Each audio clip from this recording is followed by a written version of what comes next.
नमस्कार, मैं सुनील वर्मा आपका स्वागत करता हूं इंडिया के सबसे बड़े लर्निंग प्लेटफॉर्म अनअकैडमी पर। आप सभी को गुड इवनिंग। आप सभी का स्वागत है आज की करंट अफेयर्स की हमारी क्लास में।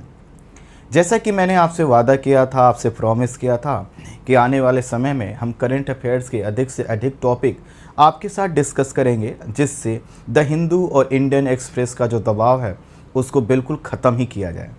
तो यही इसी प्रयास में आज से 4 टॉपिक मैं आपके सामने रखने जा रहा हूँ। चारों ही टॉपिक आपके सिलेबस से रिलेटेड होंगे। मेरा ये उद्देश्य यहाँ पर सोशल मीडिया सेंसेशन फैलाना नहीं है। मैं यहाँ पर वह एक भी टॉपिक डिस्कस नहीं करूँगा जो आपके सिलेबस से संबंधित नहीं है। यहाँ पर सिर्फ और सिर्फ उन्हीं टॉपिक्स को कवर किया जाएगा जो आपकी परीक्षा, चाहे वो प्रीलिम्स के स्तर की हो या मेंस के स्तर की हो, उसके पॉइंट ऑफ व्यू से महत्वपूर्ण है। तो आप सभी का स्वागत है, आप सभी का स्वागत है। हम लोग जुड़े हुए हैं इंडिया के सबसे बड़े लर्निंग प्लेटफॉर्म अनअकैडमी पर, जहां पर जुड़कर आप भी अपनी जर्नी को आगे बढ़ा सकते हैं, आप भी अपने लक्ष्य को प्राप्त कर सकते हैं। इस प्लेटफॉर्म से जुड़ने का एक फ़ायदा ये है कि अगर आप एक प्लेटफॉर्म पर जुड़ जाते हैं तो इंडिया के टॉप एजुकेटर यहाँ पर आपको एक साथ पढ़ा रहे हैं, आप सबसे पढ़ सकते हैं। द हिंदू और इंडियन एक्सप्रेस की जो महत्वपूर्ण खबरें हैं उनका एनालिसिस हम करते हैं, लेकिन एनालिसिस में हम उन खबरों को शामिल नहीं करते जो छोटी खबरें होती हैं, जो कम महत्वपूर्ण खबरें होती हैं। हमारे लिए यहाँ पर उन खबरों का चयन का जो पैमाना है, जो मानक है, वो ये है कि वह खबरें बड़ी होनी चाहिए, जिससे हम प्रीलिम्स से लेकर मेंस तक की तैयारी एक साथ कर सकें। हाँ, ये प्रश्न आपका आ सकता है कि सर प्रीलिम्स से ओरिएंटेड जो है, तो प्रीलिम्स की भी तैयारी यहाँ से हो जाएगी, मेंस की भी हो जाएगी। कुछ प्रीलिम्स स्पेशल जो फैक्ट्स होंगे उनको हम एग्ज़ाम से पहले, जैसा कि आपको पता है एग्ज़ाम से 1 महीने पहले हम साल भर का करंट अफेयर्स जब करवाते हैं तो उसमें करवाया जाएगा। ठीक है, यहाँ पर जो टॉपिक होंगे उन पर हम डिटेल डिस्कशन करेंगे, आपको डिटेल नोट्स मिलेगा। जैसा कि आपको कल नोट्स नहीं मिल पाया था, लेकिन आज सबका नोट्स डाल दिया जाएगा क्लास के 2 से 3 घंटे के अंदर, मतलब आज रात में आपको पूरे नोट्स डाल दिए जाएंगे। 4 टॉपिक कौन कौन से आज हम डिस्कस कर रहे हैं वो भी देख लीजिए। पहला जो टॉपिक है इसमें हम बात करेंगे इंडिया बांग्लादेश, है ना, ट्रेड और CEPA बूस्ट के विषय में समझेंगे आखिर ये क्या होता है, CEPA क्या होता है, इसका संबंध क्या है, क्यों ये चर्चा में बना हुआ है। बस ये समझ लीजिए, यह इंडिया और बांग्लादेश के रिलेशन के पॉइंट ऑफ व्यू से, यह इंडिया बांग्लादेश के ट्रेड के पॉइंट ऑफ व्यू से, दोनों देशों की इकोनॉमी के पॉइंट ऑफ व्यू से, और दोनों देशों में जो द्विपक्षीय बायलैटरल जो समझौते हैं, जो संबंध है, उसके पॉइंट ऑफ व्यू से बहुत महत्वपूर्ण टॉपिक है। यह टॉपिक ऐसा है जिसको आज आप पढ़ लेंगे तो आने वाले जितने भी आप आर्टिकल देखेंगे सब में आप इसको यूज करता हुआ देखेंगे। ठीक है, तो ये टॉपिक काफ़ी इंपॉर्टेंट है, इसको अगर 5 स्टार भी बना देंगे तो भी ये कम है।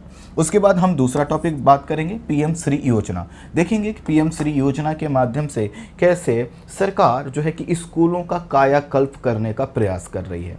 आपको पता है कि हमारे पास लगभग 10 लाख से अधिक स्कूल हैं और उसमें से 14,500 स्कूलों को यहाँ पर शॉर्टलिस्ट किया जाएगा, उनको एक मॉडल स्कूल के रूप में बनाया जाएगा। यह जो मॉडल स्कूल होंगे कुछ उसी रूप में आगे बढ़ेंगे जैसा कि इस समय की डिमांड है। अर्थात जिस समय, अगर वर्तमान समय में कोई एक मॉडल स्कूल हो, स्टैंडर्ड स्कूल हो, उसमें क्या क्या फैसिलिटी होनी चाहिए, सभी फैसिलिटी से युक्त इन स्कूलों को किया जाएगा। हालांकि 14,500 स्कूलों से हम कैसे 10 लाख से अधिक स्कूलों को आगे बढ़ाएंगे, ये भी एक प्रश्न है, इस पर भी हम बात करेंगे। ठीक है, उसके बाद हम बात करेंगे NCRB के रिपोर्ट के विषय में जो रोड एक्सीडेंट से संबंधित है। ये जो टॉपिक है काफ़ी आपके लिए इंपॉर्टेंट है, इसको हम डिस्कस करने वाले हैं। उसके बाद हम बात करेंगे पंजाब फार्मर सुसाइड के विषय में। देखेंगे कि आखिर पंजाब में किसानों का जो सुसाइड है उसके पीछे कौन सा एक प्रमुख कारण दिखाई देता है। ठीक है, ये चारों ही टॉपिक आपके एग्जाम के पॉइंट ऑफ व्यू से काफ़ी महत्वपूर्ण है और इनको आप जितने स्टार बना सकते हैं बना लीजिए, क्योंकि सभी से प्रश्न पूछे जाने की संभावना है। टॉपिक मैं डिस्कस कर रहा हूं तो आप में से कुछ लोगों की जिज्ञासा मेरे विषय में जानने की हो सकती है। मेरा नाम सुनील वर्मा है, मैं पिछले 8 वर्षों से मुखर्जी नगर दिल्ली के सबसे प्रतिष्ठित कोचिंग संस्थानों का फैकल्टी रहा हूँ। ऑनलाइन ऑफलाइन दोनों मोड में पढ़ा चुका हूँ, 3 लाख से अधिक स्टूडेंट को गाइड कर चुका हूँ। मेरे एक्सपीरियंस का लाभ उठा सकते हैं मुझसे जुड़कर, अनअकैडमी से जुड़कर। मुझसे जुड़ने के लिए आप मेरे टेलीग्राम को ज्वाइन कर सकते हैं। यह मेरा टेलीग्राम चैनल है जिसका नाम है सुनील वर्मा अनअकैडमी, लिंक इसका वीडियो के डिस्क्रिप्शन में दिया गया। अगर आप इसको ज्वाइन करते हैं तो आपको क्लास की सूचनाएं, PDF और नोट्स तो प्राप्त होंगी। सबसे बड़ी बात है यहीं पर सिर्फ और सिर्फ यहीं पर इंडियन ज्योग्राफी की क्लास जो मेरी आती है उसकी भी सूचनाएं आपको प्राप्त होंगी। ये इंडियन ज्योग्राफी की जो क्लास है पूरी तरह से फ्री है, पूरी तरह से फ्री क्लास है। और इसमें अभी 4 क्लासेस लगभग हुई हैं, लगभग एक चैप्टर भी अभी पूरा नहीं हुआ है। तो आज से ही आप ज्वाइन करके अपनी जर्नी को आगे बढ़ा सकते हैं। यह क्लास इतनी शानदार होगी जिसका आपने सोचा नहीं था। यहाँ पर इंडियन ज्योग्राफी अगर केवल कंटिन्यूस 10 दिन मुझसे पढ़ लेंगे तो आप समझ लीजिए सब कुछ आपका बदलने वाला है। तो काफ़ी है आपके लिए इंपॉर्टेंट हो सकता है। ठीक है, एक सेकंड। अब जब आप इतनी क्लासेस फ्री में देख रहे हैं और फिर भी आपको लगता है कि सर सिलेबस पूरा कैसे हो, पूरा सिलेबस एक तरफ से कैसे कंप्लीट किया जाए, तो इसके लिए कुछ नहीं करना है। इसके लिए क्या करिएगा, आप अनअकैडमी का सब्सक्रिप्शन ले सकते हैं, कोर्स ले सकते हैं।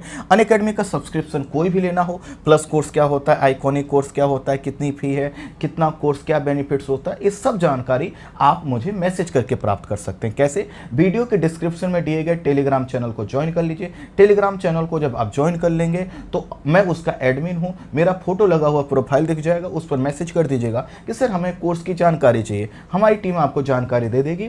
तो प्लस कोर्स क्या है, आइकॉनिक कोर्स क्या है, कौन सा कोर्स आपके लिए बेहतर रहेगा, पूरी जानकारी दे दी जाएगी। और साथ ही साथ ये जो कोर्स है EMI पर भी अवेलेबल है, अर्थात मंथली बेसिस पर भी आप पेमेंट कर सकते हैं। जो सबसे ज़्यादा ध्यान देना है कोर्स लेते समय वह यह है कि जब आप कोर्स लेंगे तो आपसे एक एजुकेटर और रेफरल कोड पूछा जाएगा, उसी पर डिस्काउंट और ऑफर मिलता है। तो मेरा एजुकेटर और रेफरल कोड क्या है, SUNILB। तो अगर आप ये चाहते हैं कि कोर्स में डिस्काउंट मिले, ऑफर का सभी ऑफर प्राप्त हो और साथ ही साथ मेरा पर्सनल गाइडेंस मिले, तो आप इस एजुकेटर और रेफरल कोड को यूज कर सकते हैं। ठीक है, चलिए हम आ जाते हैं आज के टॉपिक पर। आप सभी का स्वागत है, आप सभी का स्वागत है, आप सभी का स्वागत है। सब लोग आ गए हैं, क्लास से किया जाए, क्लास स्टार्ट किया जाए। चलिए एक बार सब लोग इजाज़त दे दें थंबनेल बना के कि हाँ सर क्लास स्टार्ट कीजिए। और मैं जब आपसे परमिशन मांग रहा हूँ क्लास स्टार्ट करने का तो आप पॉजिटिव इम्प्रेशन भी दे दीजिए और साथ ही साथ लाइक कर दीजिए वीडियो को थोड़ा सा, प्लीज़ बता दीजिए।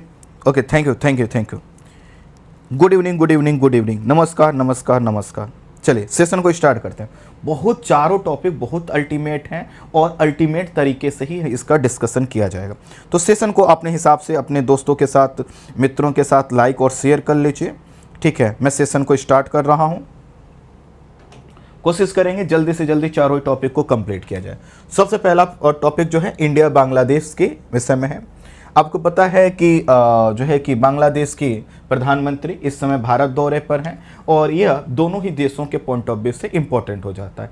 क्यों इम्पोर्टेंट हो जाता है, थोड़ा सा बांग्लादेश को भारत के नज़रिए से देखिए। ठीक है, बांग्लादेश को भारत के नज़रिए से देखिए। सबसे पहली बात तो ये हमारा पड़ोसी मुल्क है और यह जो पड़ोसी देश है इसके साथ जो हमारे संबंध है, ये IR के पॉइंट ऑफ व्यू से भी काफ़ी इंपॉर्टेंट टॉपिक है, इंटरनल सिक्योरिटी के पॉइंट ऑफ व्यू से भी काफ़ी इंपॉर्टेंट है, इंडियन इकोनॉमी के पॉइंट ऑफ व्यू से भी काफ़ी इंपॉर्टेंट टॉपिक है। देखिए पहली बात तो ये हमारा पड़ोसी देश है जिसके साथ संबंध हमारे अच्छे हैं। अच्छे का मतलब ये है कि इसके साथ हमारा तनाव उस रूप में नहीं है जैसा हमें पाकिस्तान के साथ देखने को मिलता है, चाइना के साथ देखने को मिलता है, इवन नेपाल के साथ भी अब देखने को मिलता है। इसके साथ हमारे संबंध अच्छे हैं। इसके पीछे का कारण है इसका इतिहास। चूँकि आपको पता है कि बांग्लादेश की आज़ादी में भारत ने बहुत महत्वपूर्ण भूमिका निभाई थी।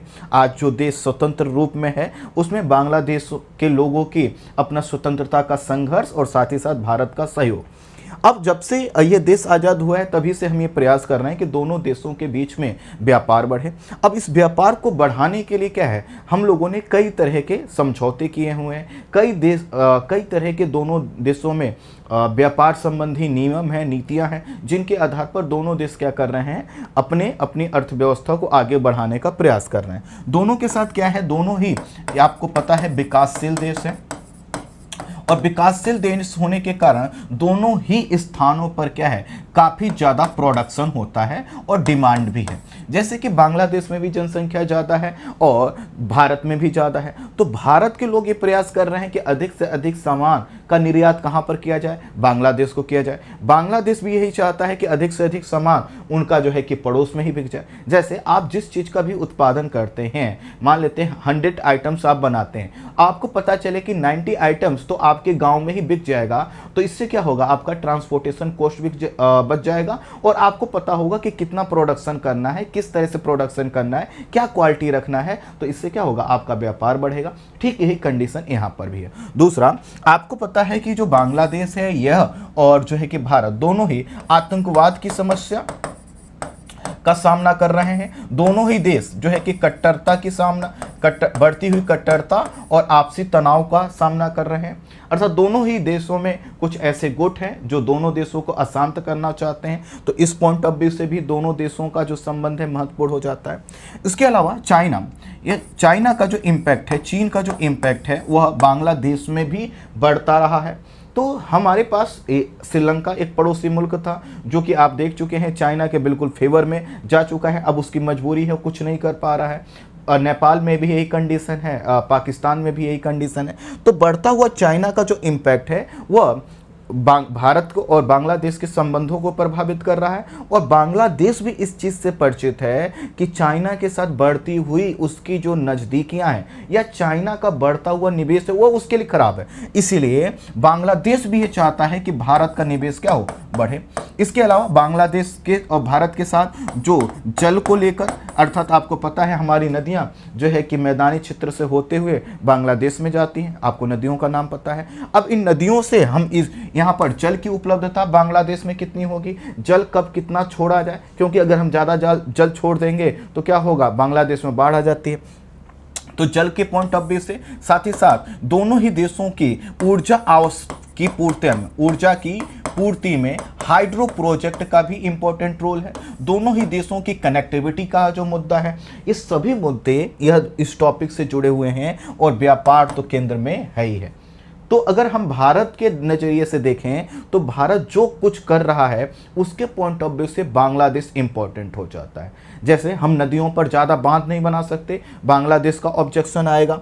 हम अगर जो है कि हाइड्रो प्रोजेक्ट बना रहे हैं तो बांग्लादेश की इच्छा होती कि भाई हमें भी बिजली दो, और देना भी चाहिए। अगर वहाँ से आपको बिजली ही बेचना है, बिजली का उत्पादन कर रहे हैं, तो दो देशों के संबंधों को आप बढ़ा सकते हैं। इन सब डायमेंशन से हम इस टॉपिक को कवर करने वाले हैं। ये टॉपिक हमने देखिए क्यों लिया है, ये हर जगह न्यूज में बना हुआ है। आइए इसको देखते हैं, इस पर हम बाद में आएंगे। यहाँ पर चलिए देख ही लेते हैं, ठीक है। यहाँ पर देखिए, who will gain what from the Dhaka Delhi CEPA, ठीक है। तो आप देख सकते हैं यहाँ से क्या किसको मिलने वाला है। यहाँ पर देख सकते हैं फॉर बांग्लादेश, है ना, एक्सपोर्ट बूस्ट एक्सपेक्टेड 10 ईयर्स, अर्थात अगले 10 सालों में कितना जो है कि निर्यात बढ़ सकता है। तो भारत का जो निर्यात है वह कितना 10 बिलियन डॉलर तक पहुंच सकता है। और वहीं बांग्लादेश का जो निर्यात भारत के लिए, जैसे हम कुछ भी बेचेंगे बांग्लादेश को तो हम क्या कर रहे हैं, निर्यात कर रहे हैं, और बांग्लादेश जो हमको बेचेगा वह उसका निर्यात हुआ, तो हम इतना निर्यात को बढ़ा सकते हैं। ये जो निर्यात है ये काफ़ी इंपॉर्टेंट है, क्योंकि भारत भी ये चाहता है कि वहाँ पर उत्पादन बढ़े, उत्पादन बढ़ेगा तो रोजगार बढ़ेगा, रोजगार बढ़ेगा तो सबके पास आय का स्रोत होगा, और हम अपना सामान बेचने के लिए हमें भी बाजार चाहिए। चाइना आखिर हर जगह क्यों जा रहा है, अमेरिका की हर जगह पहुंच क्यों है, क्योंकि उसको अपना सामान बेचना है। ठीक इसी तरह से यहाँ पर देख सकते हैं, तो व्यापार के पॉइंट ऑफ व्यू से इधर देख सकते हैं बांग्लादेश ट्रेड आइटम्स, तो इंडिया क्या क्या जो है कि बेच सकता है वह देख लीजिए। फूड आइटम्स है ना, अर्थ मटेरियल्स है, मिनरल्स है, केमिकल्स है, प्लास्टिक है, वुड प्रोडक्ट्स है, लकड़ी के सामान है, कॉटन है ना, ठीक है, फैब्रिक्स है अर्थात धागे हैं, रेलवे और ट्रेन है, लोकोमोटिव है ना, अदर व्हीकल्स है। वहीं बांग्लादेश ये क्या कर सकता है, हमको क्या बेच सकता है, मेरीन प्रोडक्ट अर्थात समुद्री चीज़ें। अब आपको कुछ लोगों को इसमें थोड़ा सा कम साफ दिख रहा होगा, यहाँ पर कम साफ दिख रहा होगा, जब मैं आपको ये PDF दूंगा उसमें बहुत क्लियर आएगा, आप निश्चिंत रहिए। मैं इसीलिए पढ़ रहा हूँ, इसीलिए मैं पढ़ दे रहा हूँ क्या क्या लिखा है। तो बांग्लादेश हमको चूंकि उसके पास एक अच्छा खासा बांग्लादेश का जो बंगाल की खाड़ी से लगा हुआ क्षेत्र है, वहाँ से वो हमें मेरीन प्रोडक्ट्स दे सकता है, कपड़ा का वह व्यापार कर सकता है, कपड़ा का प्रोडक्शन अच्छा खासा होता है, ठीक है। वह जूट के प्रोडक्ट्स हमको दे सकता है, वहाँ से कई तरह के मीट से लेकर अन्य तरह से चीज़ें आ सकती हैं, जैसे पशु से जुड़े हुए उत्पाद वहाँ से आ सकते हैं, ठीक है। इनऑर्गेनिक केमिकल्स यहाँ से आ सकते हैं। तो यहाँ पर देख सकते हैं Bangladesh trade with India in financial year 2021 में कितना ट्रेड हुआ, भारत ने यहाँ पर देखिए इंपोर्ट्स कितना हुआ, बांग्लादेश का जो ट्रेड है इंपोर्ट इतना हुआ और एक्सपोर्ट इतना किया, ठीक है, एज पर एक्साइटिंग पॉलिसी। चलिए इसको तो बाद में देख लेंगे, ठीक है। यहाँ पर देखिए ये सभी चीज़ें अभी हम करने वाले हैं टेक्स्ट के माध्यम। आइए देखते हैं क्या है कि हाल ही में बांग्लादेश की प्रधानमंत्री शेख हसीना अपने 4 दिवसीय दौरे पर भारत आई हैं। इस दौरे के दौरान भारतीय प्रधानमंत्री नरेंद्र मोदी जी के द्वारा शेख हसीना के बीच द्विपक्षीय वार्ता हुई। द्विपक्षीय वार्ता मतलब 2 पक्ष बैठ रहे हैं, एक पक्ष कौन सा है, बांग्लादेश, एक पक्ष भारत है, ठीक है। इस वार्ता में भारत बांग्लादेश के बीच कई द्विपक्षीय मुद्दों पर करार हुए हैं। वो कौन कौन से मुद्दे थे मैं आगे बताने वाला हूं। इस दौरान भारतीय प्रधानमंत्री नरेंद्र मोदी ने भारत बांग्लादेश के बीच में द्विपक्षीय व्यापक आर्थिक समझौता, इसको इंग्लिश में बोलते हैं comprehensive economic partnership agreement, CEPA, ठीक है, ध्यान दीजिएगा। CEPA क्या होता है, इसमें क्या हो रहा है कि हम जो समझौता कर रहे हैं इसमें पूरा कॉम्प्रिहेंसिव वे में, कॉम्प्रिहेंसिव वे का मतलब है कि हम एक ऐसा इकोनॉमिक एग्रीमेंट करें जिसमें हमारी अर्थव्यवस्था से जुड़े हुए सभी पक्ष शामिल हो जाएं। जैसे भारत की अर्थव्यवस्था के सभी पक्ष क्या हो सकते हैं, भारत बांग्लादेश को क्या बेचना चाहेगा, वस्तु बेचना चाहेगा, अपनी सेवा देना चाहेगा, यही तो होगा, और साथ ही साथ वस्तु और सेवा के साथ वह निवेश करना चाहेगा। कहाँ, बांग्लादेश में। बांग्लादेश भी सिर्फ यही करना चाहता है, वह क्या करना चाहता है, वह अपने सामान बेचे, अपनी सेवाएं भारत के लोगों को दे और वह भी हमारे यहाँ पर निवेश करे। आपको पता है कि बांग्लादेश की इकोनॉमी तेजी से, विश्व में तेजी से बढ़ती हुई इकोनॉमी में से एक है, ठीक है। इस समय थोड़ा सा वहां पर डमाडोल की कंडीशन है, अदरवाइज बांग्लादेश की इकोनॉमी अच्छी खासी इकोनॉमी मानी जाती है अपने आकार के पॉइंट ऑफ व्यू से, वो पाकिस्तान से बहुत बेहतर कंडीशन में। तो अब दोनों देशों ने कहा है कि हम क्या कर सकते हैं, एक कॉम्प्रिहेंसिव इकोनॉमिक पार्टनरशिप एग्रीमेंट कर सकते हैं। इसमें कॉम्प्रिहेंसिव इकोनॉमी में क्या होगा कि हमारे इकोनॉमी, हमारी अर्थव्यवस्था से जुड़े हुए जितने पक्ष हैं, कैसे दोनों देश मिलकर अब जो है कि आपसी आर्थिक गतिविधियों को बढ़ा सकते हैं, उस पर बातचीत की जा रही है। यह जब एग्रीमेंट हो जाएगा तो इसका मतलब यह होगा कि बांग्लादेश भारत को प्रायोरिटी देगा, चाहे वह वस्तु और सेवा का निर्यात हो या फिर आयात हो। ठीक इसी तरह से भारत भी बांग्लादेश को क्या करेगा, प्रायोरिटी देगा। जैसे अगर हमें निवेश करना है, हम कहाँ निवेश करें, हमारे पास 10 डेस्टिनेशन, हम 10 जगहों पर क्या कर सकते हैं, निवेश कर सकते हैं। इससे बेहतर ये होगा हम क्या करें, हम 10 जगहों पर ना करके बांग्लादेश के साथ करें। जिस देश के साथ हम CEPA करते हैं, अर्थात कॉम्प्रिहेंसिव इकोनॉमिक पार्टनरशिप एग्रीमेंट करते हैं, उसके साथ हमारा जो व्यापार है वह तेजी से बढ़ता है। विश्व में कई देशों ने इस प्रकार के एग्रीमेंट किए हैं और इस प्रकार के एग्रीमेंट से क्या होता है, दोनों देशों को फायदा मिलता है। दोनों देशों के फायदा कैसे मिलेगा कि हम जब बांग्लादेश से अधिक चीजें खरीदेंगे, वो भी बिना टैरिफ के या कम टैरिफ पर। जैसे कोई भी सामान जब हमारा बांग्लादेश में जाता है तो उस पर टैक्स लगता है, सीमा शुल्क लगता है, ऐसी वहां से आएगा तब शुल्क लगेगा। तो हम क्या करें, टैरिफ की दरों को कम कर दें और म्यूचुअल एग्रीमेंट करें कि आप अपने प्रोडक्ट को हमारे यहाँ पे आने दीजिए, हमारे प्रोडक्ट और सेवा को अपने यहाँ आने दीजिए। इसी प्रकार के एग्रीमेंट को हम कॉम्प्रिहेंसिव इकोनॉमिक एग्रीमेंट करते हैं। ठीक है, क्लियर हुआ? ठीक है, तो यहां पर क्या हुआ, यहां बातचीत करने की बातचीत शुरू की गई है, अर्थात कहा जा रहा है कि दोनों ही देश क्या करें, इस पर बातचीत कर सकते हैं। इस दौरान बांग्लादेश प्रधानमंत्री शेख हसीना ने भारतीय प्रधानमंत्री नरेंद्र मोदी को भारत बांग्लादेश के आपसी संबंध के स्वर्ण जयंती समारोह में भाग लेने के लिए बांग्लादेश आने का निमंत्रण दिया और भारतीय प्रधानमंत्री ने स्वीकार कर लिया। तो आने वाले समय में आप देखेंगे तो यहाँ पर अच्छी भारत के प्रधानमंत्री आपको बांग्लादेश के दौरे पर दिखाई दे सकते हैं। कोविड-19 की महामारी के दौरान, महामारी के बाद से बांग्लादेश की पीएम का यह पहला भारत दौरा है और ये काफ़ी इंपॉर्टेंट है। इस दौरे में कई तरह के एग्रीमेंट किए जा रहे हैं, जिससे हम चाइना को काउंटर करेंगे, हम पाकिस्तान से भी कई ये उम्मीद करेंगे कि भैया देख लो, दो देश से कैसे समझौते के माध्यम से, कैसे व्यापार के माध्यम से अपनी इकोनॉमी को आगे बढ़ा रहे हैं। जैसे आपको पता है कि एक संगठन है सार्क, है ना, सार्क में भी हम इसी तरह के प्रयास करते हैं कि दोनों देश, इसके जो सदस्य देश हैं, सभी आपसी व्यापार को बढ़ाएं। लेकिन क्या है, पाकिस्तान है, उसको तो कुछ और ही पड़ा रहता है। तो सार्क का जितना लक्ष्य था, जितना आउटपुट था, उसको हम प्राप्त नहीं कर पाए। इसी के कारण भारत अब चाह रहा है कि कोई बात नहीं, पाकिस्तान सार्क में रुकावट डाल रहा है, कोई बात नहीं, हम देशों के साथ म्यूचुअली क्या करेंगे, एग्रीमेंट करेंगे और एग्रीमेंट करके हम अपने व्यापार को बढ़ाएंगे। ठीक है, भारत बांग्लादेश द्विपक्षीय व्यापक आर्थिक समझौता अर्थात कॉम्प्रिहेंसिव इकोनॉमिक पार्टनरशिप एग्रीमेंट का जो मुख्य उद्देश्य है वह है दोनों देशों के बीच द्विपक्षीय मुद्दों में आपसी समझ और विश्वास को बढ़ाना।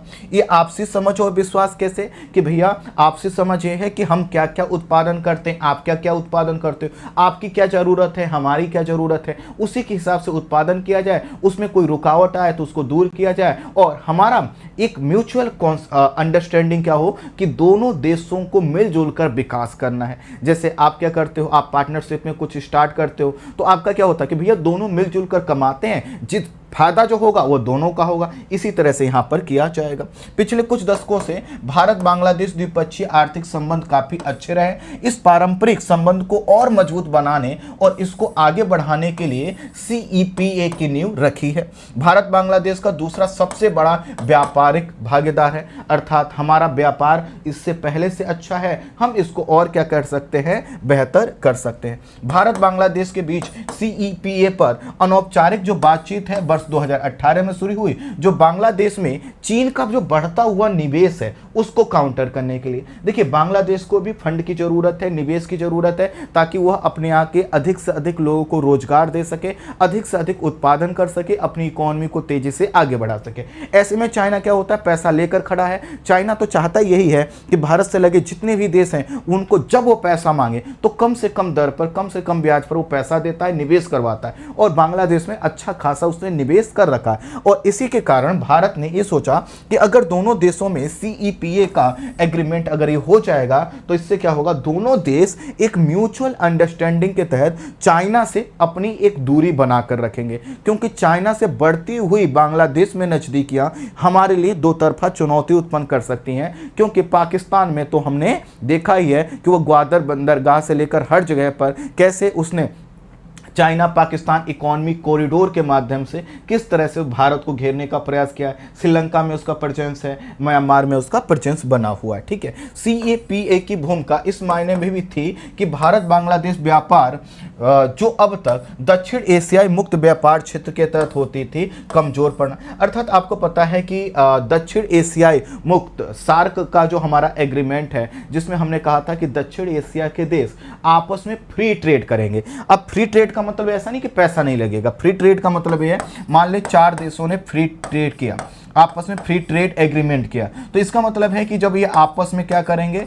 सामान का जो है कि एक्सचेंज करेंगे, सामान को खरीदेंगे बेचेंगे, तो यहां पर सीमा शुल्क कम से कम लगाया जाएगा। ठीक है, यहां पर सीमा शुल्क कम से कम लगाया जाएगा या नहीं लगाया जाएगा। जैसे मान लेते हैं नेपाल से कुछ आता है, पाकिस्तान से कुछ आता है, तो हम उसके जब भी उसका सामान हमारे देश में प्रवेश करेगा तो हम सीमा शुल्क नहीं लगाएंगे, इसको बोलते हैं फ्री ट्रेड। तो हमने ये किया हुआ था दक्षिण एशियाई देशों के साथ, लेकिन क्या है, पाकिस्तान है कि वह उसको चलने ही नहीं देना चाहता है। अब जो है कि नेपाल की भी भूमिका कुछ इसी रूप में हमको देखने को मिलती है। दरअसल क्या है, चाइना का जैसे जैसे इंपैक्ट पड़ रहा है वह दक्षिण एशियाई देशों को अपने भ्रम में, अपने जाल में फंसा रहा है, अपनी ओर कर रहा है।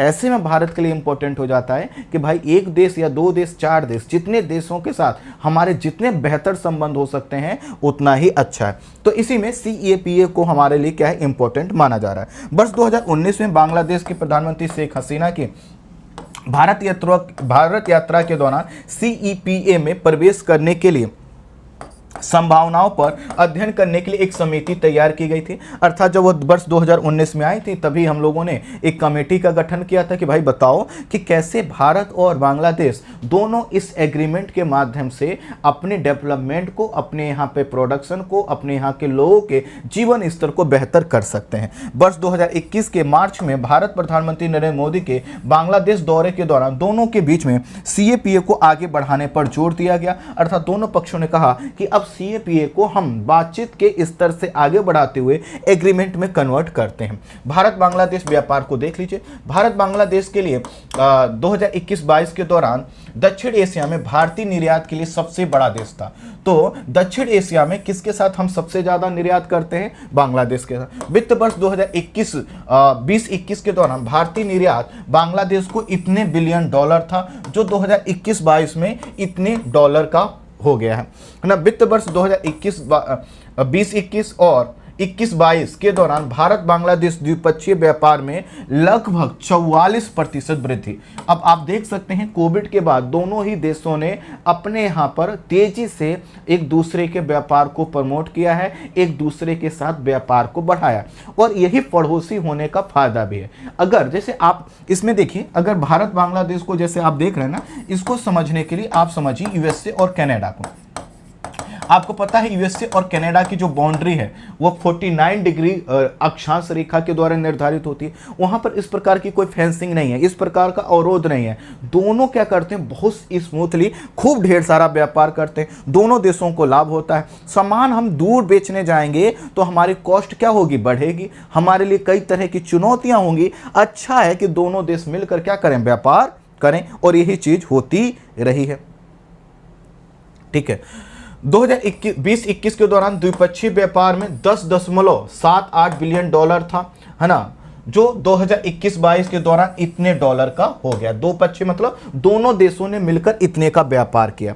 भारत बांग्लादेश को मुख्य रूप से जो है कि सूती धागा, कच्चा कपास, भारत क्या करता है, बांग्लादेश को क्या बेचता है, सूती धागा, कच्चा कपास, खाद्य पदार्थ तथा बिजली के सामानों का निर्यात करता है। ये आप ध्यान रखिएगा क्या क्या हम निर्यात कर रहे हैं। जबकि भारत क्या करता है, बांग्लादेश से क्या क्या आयात करता है, शुद्ध खाद्य तेल, टेक्सटाइल, है ना, और बिना बुने हुए सूट का जो है कि आयात करता है। अर्थात ठीक है, सूत जो होता है ना, जो धागा होता है ना, उसका हम क्या करते हैं, आयात करते हैं। ठीक है, उद्देश्य क्या है जो हम यह CEPA अर्थात कॉम्प्रिहेंसिव इकोनॉमिक पार्टनरशिप जो हम करना चाह रहे हैं, जो कि आगे बढ़ रहा है, इसका उद्देश्य क्या है। भारत के बांग्लादेश के बीच में प्रस्तावित द्विपक्षीय आर्थिक समझौते के 3 उद्देश्य हैं। कौन कौन सा, वस्तुओं का व्यापार बढ़ाना, सेवाओं का आदान प्रदान करना और निवेश को बढ़ाना।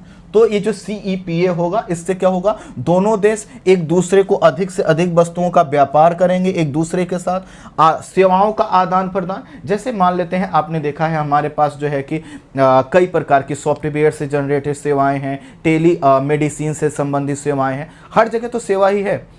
हम जो कुछ भी हम देख रहे हैं हमारे चारों ओर हैं, वो सब चीज़ सेवा के रूप में है। देखिए, एक तो वस्तु होता है जिसको हम बनाकर बेचते हैं, लेकिन मैं आपको क्या कर रहा हूँ, सेवा प्रोवाइड कर रहा हूँ। ऐसे ही आप क्या करते हैं, फाइनेंशियल सलाह लेते हैं, है ना, आप बैंक वगैरह की सुविधाएं लेते हैं। ये बैंक से जो सुविधाएं लेते हैं, ये भी तो क्या है, सेवा है। इस प्रकार के सेवाओं को और निवेश को बढ़ाने का प्रयास यहां पर किया जाएगा। प्रमुख लक्ष्य क्या है, भारत बांग्लादेश के बीच में व्यापारिक घाटे को कम करना। अब देखिए, जब दोनों देशों के बीच में क्या होगा, दोनों देशों के बीच में व्यापार बढ़ेगा, तो इससे क्या होगा, व्यापारिक घाटा कम होगा। जैसे मान लेते हैं हम इंडिया ले लेते हैं और बांग्लादेश ले लेते हैं। इंडिया और बांग्लादेश, अभी क्या हो रहा है, इंडिया ज्यादा सामान बेच रहा है और बांग्लादेश इंडिया को कम सामान बेच रहा है। जब दोनों देशों का क्या होगा, इस प्रकार का एग्रीमेंट होगा, तो भारत भी और सामान बेचेगा और बांग्लादेश भी और अधिक सामान बेच पाएगा। बांग्लादेश हमसे फेवर मांगेगा कि भाई हमारे व्यापार को और बढ़ाओ, तो अच्छी बात है, हम बढ़ाएंगे, है ना भाई। हम उसको कई तरह की रियायतें देंगे, जिससे उसको भी ये ना लगे कि नहीं वो ज़्यादा सामान हम ही से खरीद रहा है। तो हम क्या करेंगे, उसको और अधिक सामान, अभी हम 100 रुपये का सामान बेच रहे हैं, तो इसको हम 150 रुपये का सामान बेचेंगे। अभी बांग्लादेश हमको 70 रुपये का सामान बेच पा रहा है, तो हम उससे कहेंगे आप हमको 130 रुपये का सामान बेचो, है कि नहीं। इससे क्या होगा, दोनों देशों को फायदा होगा। मल्टी मॉडल कनेक्टिविटी को बढ़ाना। अब देखिए, जो CEPA होगा, तो इसमें क्या होगा, वस्तुओं का व्यापार करना, सेवाओं का व्यापार करना, निवेश बढ़ाना। इसके लिए जरूरी है कि दोनों देशों में कनेक्टिविटी बेहतर हो। कनेक्टिविटी बेहतर करने के लिए रेलवे लाइन का विकास करना होगा, जल मार्ग का विकास करना होगा, सड़क मार्ग का विकास करना होगा। इससे क्या होगा, दोनों देशों की न सिर्फ कनेक्टिविटी बेहतर होगी, बल्कि उनका भी इंफ्रास्ट्रक्चर क्या होगा, डेवलप होगा। और जिस देश का इंफ्रास्ट्रक्चर डेवलप हो जाता है, विकसित हो जाता है, वह देश क्या होता है, विकास की प्रक्रिया में ज्यादा तेजी से आगे बढ़ता है। क्लियर है। अगला, नए बाजार और नए बाजार को विकसित करना। नए बाजार का मतलब है कि भारत में, जैसे मान लेते हैं, आपको पता है दोनों देश की बाउंड्री लगती है, कितनी बाउंड्री लगती है भी आपको पता है। अब मान लेते हैं बांग्लादेश ये चाहता है कि त्रिपुरा के किसी क्षेत्र में वह अपने एक प्रोडक्ट को बेचे, है ना, वहां पर उसका एक हब बन जाए, जहां पर वह अपने सामान को ले जाए और वहां पर बांग्लादेश का बाजार लगे, मतलब बांग्लादेशी प्रोडक्ट का बाजार लगे और वहां पर हम खरीद सके। तो ये बिल्कुल संभव अभी भी होता है, अभी भी ऐसा होता है। तो नया बाजार का मतलब है कि जहां तक अभी बांग्लादेश का सामान नहीं पहुंच पा रहा है वहां तक पहुंचाना, जहां तक भारत का सामान बांग्लादेश में अभी तक नहीं पहुंच पा रहा है वहां तक पहुंचाने का प्रयास करना। ठीक है, इसके लिए क्या होगा, सहयोग भी बढ़ेगा, साझेदारी बढ़ेगी और नए आर्थिक अवसर क्या होंगे, जनरेट होंगे। जैसे हम मेरीन प्रोडक्ट बहुत से प्राप्त कर सकते हैं फूड सिक्योरिटी के लिए, जैसा कि कहा जा रहा है आने वाले समय में हमें ओशन मेरीन अर्थात समुद्र से मिलने वाले खाद्य पदार्थ जिसमें मछली से लेकर बहुत सी अन्य चीज़ें हैं,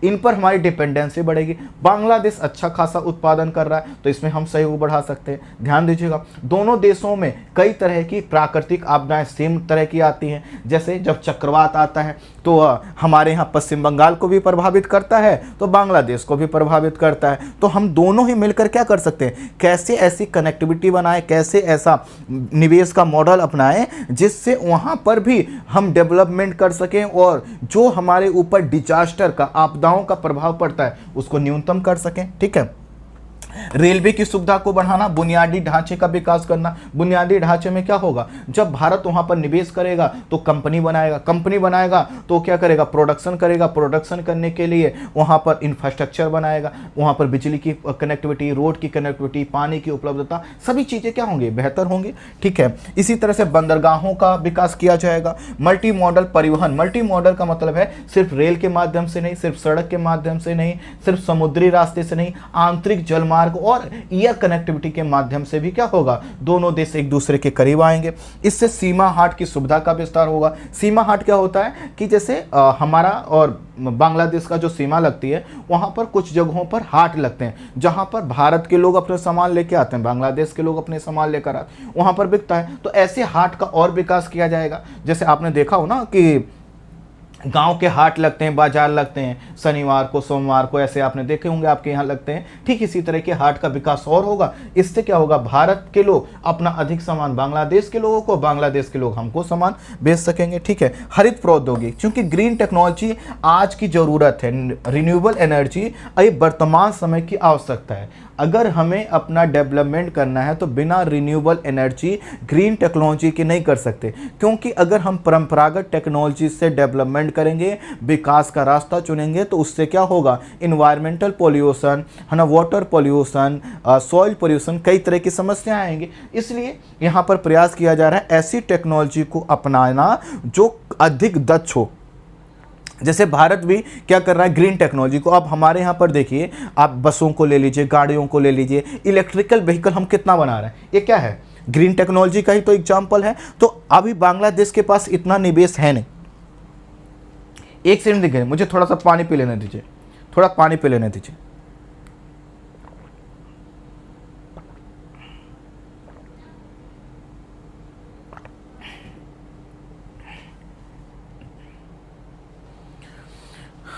एक स्टूडेंट कह रहे हैं सर पीडीएफ हमें नहीं मिला। आज मिल जाएगा बच्चे, आज सब पीडीएफ रात में डाल दिया जाएगा, मेरी गारंटी है।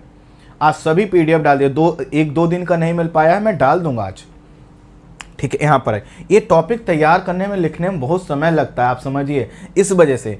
और इसमें क्या देखिए, अच्छा हमको डालने में कोई दिक्कत नहीं है। यहाँ पर क्या होता है, आपने देखा होगा टाइपिंग एरर होता है, तो टाइपिंग को दुरुस्त करने में समय लगता है, बाकी तो है ही है, बाकी तो है ही है। अब हमारी टीम इतनी इंगेज हो जाती है कि हमारे पास इतना समय नहीं हो पाता कि हम उसको फिर से रीराइट जो है कि रीरीड करें, दोबारा पढ़ें और उसको करेक्ट करें, बस ये बात होता है।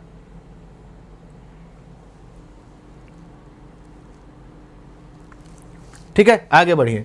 आईटी और डिजिटल प्लेटफॉर्म के क्षेत्र में दोनों देश सहयोग बढ़ाने का प्रयास कर रहे हैं। जो है कि अंतर्राष्ट्रीय जल मार्गों के माध्यम से व्यापार को बढ़ाने, परिवहन को दुरुस्त करने, पर्यटन को बढ़ाने का दोनों, चूंकि बांग्लादेश के जो कोस्टल एरिया हैं वो जो है कि टूरिज्म के पॉइंट ऑफ व्यू से इंपॉर्टेंट रखते हैं। इससे क्या होगा, अंतर्राष्ट्रीय जल व्यापार हमारा मजबूत होगा और साथ ही साथ अंतर्राष्ट्रीय जल परिवहन और व्यापार को लेकर जो 1972 से एक प्रोटोकॉल चल रहा है, एक समझौता है, वो भी आगे बढ़ पाएगा।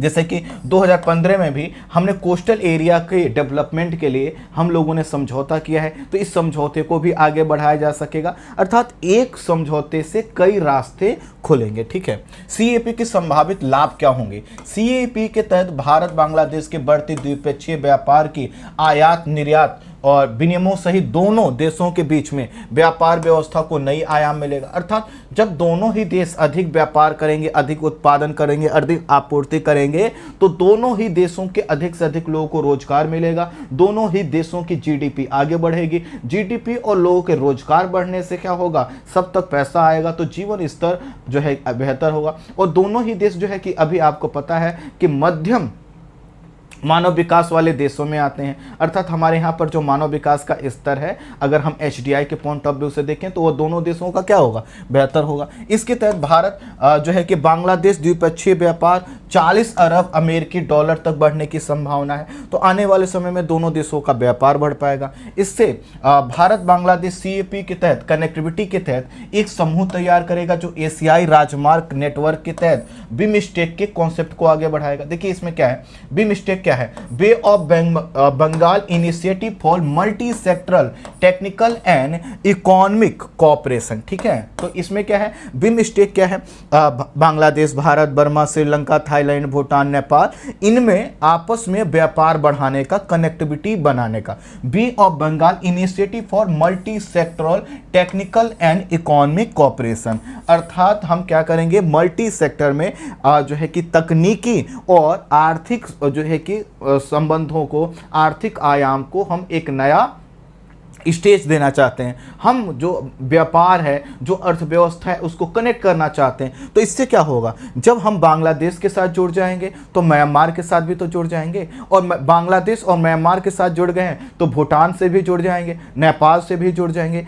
तो इसी तरह श्रीलंका से भी हम जुड़ जाएंगे। तो इससे क्या होगा कि जो CEPA है, इससे न सिर्फ दो देशों का व्यापार बढ़ेगा, बल्कि इस पूरे क्षेत्र में इन देशों के पूरे समूह में लाभ मिलेगा। जैसे हमने अगर बांग्लादेश के साथ अपनी कनेक्टिविटी को बेहतर किया तो उसी कनेक्टिविटी के माध्यम से हम भूटान तक सामान पहुंचा सकते हैं, नेपाल के साथ, और साथ ही म्यांमार में भी सामान पहुंचा सकते हैं। तो इससे क्या होगा, यह फायदा होगा। इसी के तहत जो है कि अगरतला और अखौरा के बीच एक नया रेल लिंक शुरू किया जाएगा। अभी जो नया रेल लिंक होगा, इससे क्या होगा, रेलवे की कनेक्टिविटी बेहतर होगी। ठीक है, इसके बीच यह जब रेल लिंक शुरू हो जाएगा तो इससे दोनों देशों के बीच यात्री और मालवाहक वाहनों की जो आवाजाही क्या हो जाएगी, आसान हो जाएगी। जब आवाजाही आसान होगी, चाहे सामान हो या फिर यात्री, तो वहाँ पर आर्थिक संभावनाएं क्या होंगी, तेजी से आगे बढ़ेंगी। इसका सबसे ज़्यादा असर बांग्लादेश के भारत सीमावर्ती क्षेत्रों पर सबसे ज़्यादा देखा जाएगा, और क्योंकि वहाँ पर अभी कनेक्टिविटी बेहतर ना होने के कारण वस्तुओं का मूल्य बढ़ जाता है। तो आने वाले समय में जब कनेक्टिविटी बेहतर होगी, आसानी से हम सामान पहुंचा सकेंगे, कम कीमत में उन्हें सामान मिल पाएगा। इससे अगरतला अखौरा चौकी बांग्लादेश के साथ भारत का दूसरा सबसे, अब देखिए क्या है, अखौरा जो है बांग्लादेश की एक चौकी क्षेत्र है, अगरतला हमारा क्षेत्र है। तो यहाँ पर इसी तरह की जो पॉइंट्स हैं, जैसे हम अगरतला से होकर आगे बढ़ सकते हैं, बांग्लादेश का जितने भी बॉर्डर वाले क्षेत्र हैं वहाँ पर ऐसी चौकियों को और बेहतर किया जाएगा। बॉर्डर पर ये पॉइंट होते हैं जहाँ पर हम सामान बेचते हैं, एक्सचेंज करते हैं, तो इस तरह की चौकियों का और विकास होगा। तो इससे दोनों देशों की जो कनेक्टिविटी है सामानों की, वह आगे बढ़ पाएगी। ठीक है, कनेक्टिविटी सुविधाओं के तहत थाईलैंड के रानोंग बंदरगाह को कलकत्ता, विशाखापत्तनम और चेन्नई के बंदरगाहों से जोड़ा जाएगा। अब देखो जब क्या होगा, ये रहा आपका थाईलैंड का रानोंग पोर्ट है ना, इसको जब हम थाईलैंड के रानोंग पोर्ट को जोड़ देंगे तो इससे क्या होगा, म्यांमार को जोड़ देंगे, इधर बांग्लादेश को जोड़ देंगे, इधर अब जब हम आएंगे तो कलकत्ता को जोड़ देंगे, विशाखापत्तनम को जोड़ देंगे, तो भारत भी इस तरह से क्या होगा, जुड़ जाएगा। तो हमारा जो व्यापार होगा वो सिर्फ यहाँ तक सीमित नहीं रहेगा, बल्कि हम यहां तक अपने व्यापार को पहुंचा सकेंगे। ठीक है, तो इससे फायदा यही होगा। CEPA के तहत दोनों देशों के बीच संयुक्त उत्पादन केंद्र और निर्बाध आपूर्ति श्रृंखला बनाने का अवसर मिलेगा। इसका क्या मतलब हुआ कि जैसे अगर हम दोनों देश क्या करते हैं, इस एग्रीमेंट को, कॉम्प्रिहेंसिव इकोनॉमिक पार्टनरशिप एग्रीमेंट को करते हैं, तो हम कुछ ज्वाइंट ऐसे क्षेत्र बना सकते हैं जहां पर भारत भी उत्पादन करे और साथ ही साथ यहां पर बांग्लादेश भी उत्पादन करे। इससे क्या होगा कि उत्पादन भी बढ़ेगा और आपूर्ति श्रृंखला, अर्थात साथ सप्लाई चेन भी हमारे विकसित होती। इस समझौते से बांग्लादेश में भारतीय निवेश को बढ़ावा मिलेगा और कुछ भारतीय कंपनियां पहले से यहाँ पर काम कर रही हैं, जैसे दूरसंचार, फार्मास्यूटिकल, ऑटोमोबाइल्स, ये क्षेत्र हमारे क्या करेंगे, आगे बढ़ेंगे। यही बात बांग्लादेश के संदर्भ में होगी और इससे दोनों देशों के बीच में क्या होगा, तेजी से विकास होगा। ठीक है, वर्तमान दौरे पर भारत बांग्लादेश के बीच में 7 समझौते हुए। ये कौन कौन से समझौते हैं देख लीजिए। भारत और बांग्लादेश के बीच कुशियारा नदी से पानी निकासी समझौता, तो कुशियारा नदी से पानी कितना निकाला जाए इसको लेकर दोनों देशों में समझौता हुआ है। अगला है भारत बांग्लादेश न्यायिक अधिकारियों के लिए प्रशिक्षण और क्षमता निर्माण, अर्थात जो बांग्लादेश में न्यायिक अधिकारी हैं उनको कैसे ट्रेन किया जाए कि जो वर्तमान समय में जो जटिल मुद्दे आते हैं उनको कैसे डील करें, कैसे उनकी न्यायिक व्यवस्था को हम और टेक्निकल बनाएं। जैसे हमारे यहाँ कई तरह की टेक्नोलॉजी का प्रयोग होता है, इससे संबंधित समझौता। भारत बांग्लादेश में रेलवे कर्मियों को प्रशिक्षण, भारत के द्वारा वहाँ के रेलवे कर्मियों को प्रशिक्षण देने का समझौता। भारत द्वारा बांग्लादेश रेलवे के लिए IT सिस्टम अर्थात इंफ्रास्ट्रक्चर, जो हमारा इंफॉर्मेशन टेक्नोलॉजी है IT, जैसे कि हमने कैसे रेलवे लिंक बनाया, कैसे रेलवे को ऑपरेट करते हैं, कैसे इसकी कनेक्टिविटी को बनाया, कैसे सिग्नल प्रणाली बनाया है, इस सभी चीज़ों को वहाँ पर विकसित करने का, उसमें सहयोग देने का समझौता हुआ। अंतरिक्ष प्रौद्योगिकी के क्षेत्र में सहयोग, क्योंकि बांग्लादेश भी ये चाहता है कि वह स्पेस के क्षेत्र में कुछ बेहतर करे और कुछ वह सैटेलाइट्स चाहता है, तो उसमें भी हम क्या करेंगे, उसका सहयोग देंगे। ठीक है, प्रसार भारती और बांग्लादेश टेलीविजन के बीच में आपसी प्रसारण में, क्योंकि कुछ लोग क्या चाहते हैं कि जैसे बॉर्डर वाला एरिया जो है वहाँ पर बांग्लादेश के लोग चाहते हैं कि भारत के रेडियो को सुने और वहाँ के समीपवर्ती जो क्षेत्र हैं लोग हैं वो चाहते हैं कि बांग्लादेश का भी रेडियो बजे, तो इसमें टेलीविजन का नेटवर्क दिखाई दे, तो यह चीज़ हुआ है। ठीक है, कई परियोजनाओं का शुभारंभ भी किया गया है। बांग्लादेश प्रधानमंत्री शेख हसीना और भारतीय प्रधानमंत्री नरेंद्र मोदी द्वारा मैत्री सुपर पावर प्रोजेक्ट का शुभारंभ किया गया है। इस मैत्री पावर प्रोजेक्ट जो भारत द्वारा वित्त पोषित से बांग्लादेश के राष्ट्रीय ग्रिड में क्या होगा, 1320 मेगावाट क्षमता का क्या होगा, बिजली उत्पादन बढ़ाएगा। इससे क्या हो रहा है, तो यह मैत्री सुपर पावर प्रोजेक्ट को लॉन्च किया गया है। दोनों देशों के बीच में इतना लंबा जो है कि रूपर एक रेलवे कनेक्टिविटी को आगे बढ़ाया गया है। ठीक है,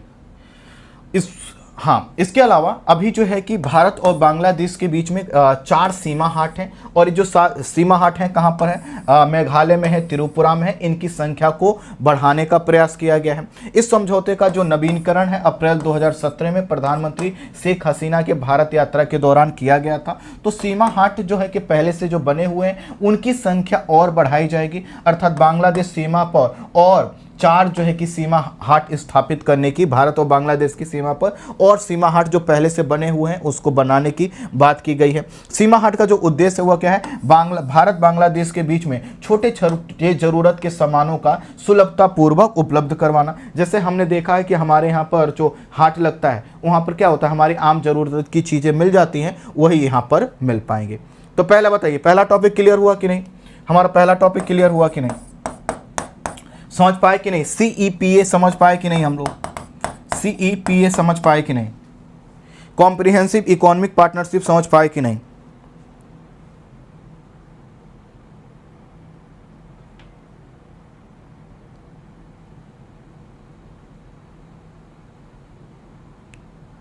प्लीज बताइए, समझ में आया कि नहीं, समझ पाए कि नहीं हम लोग।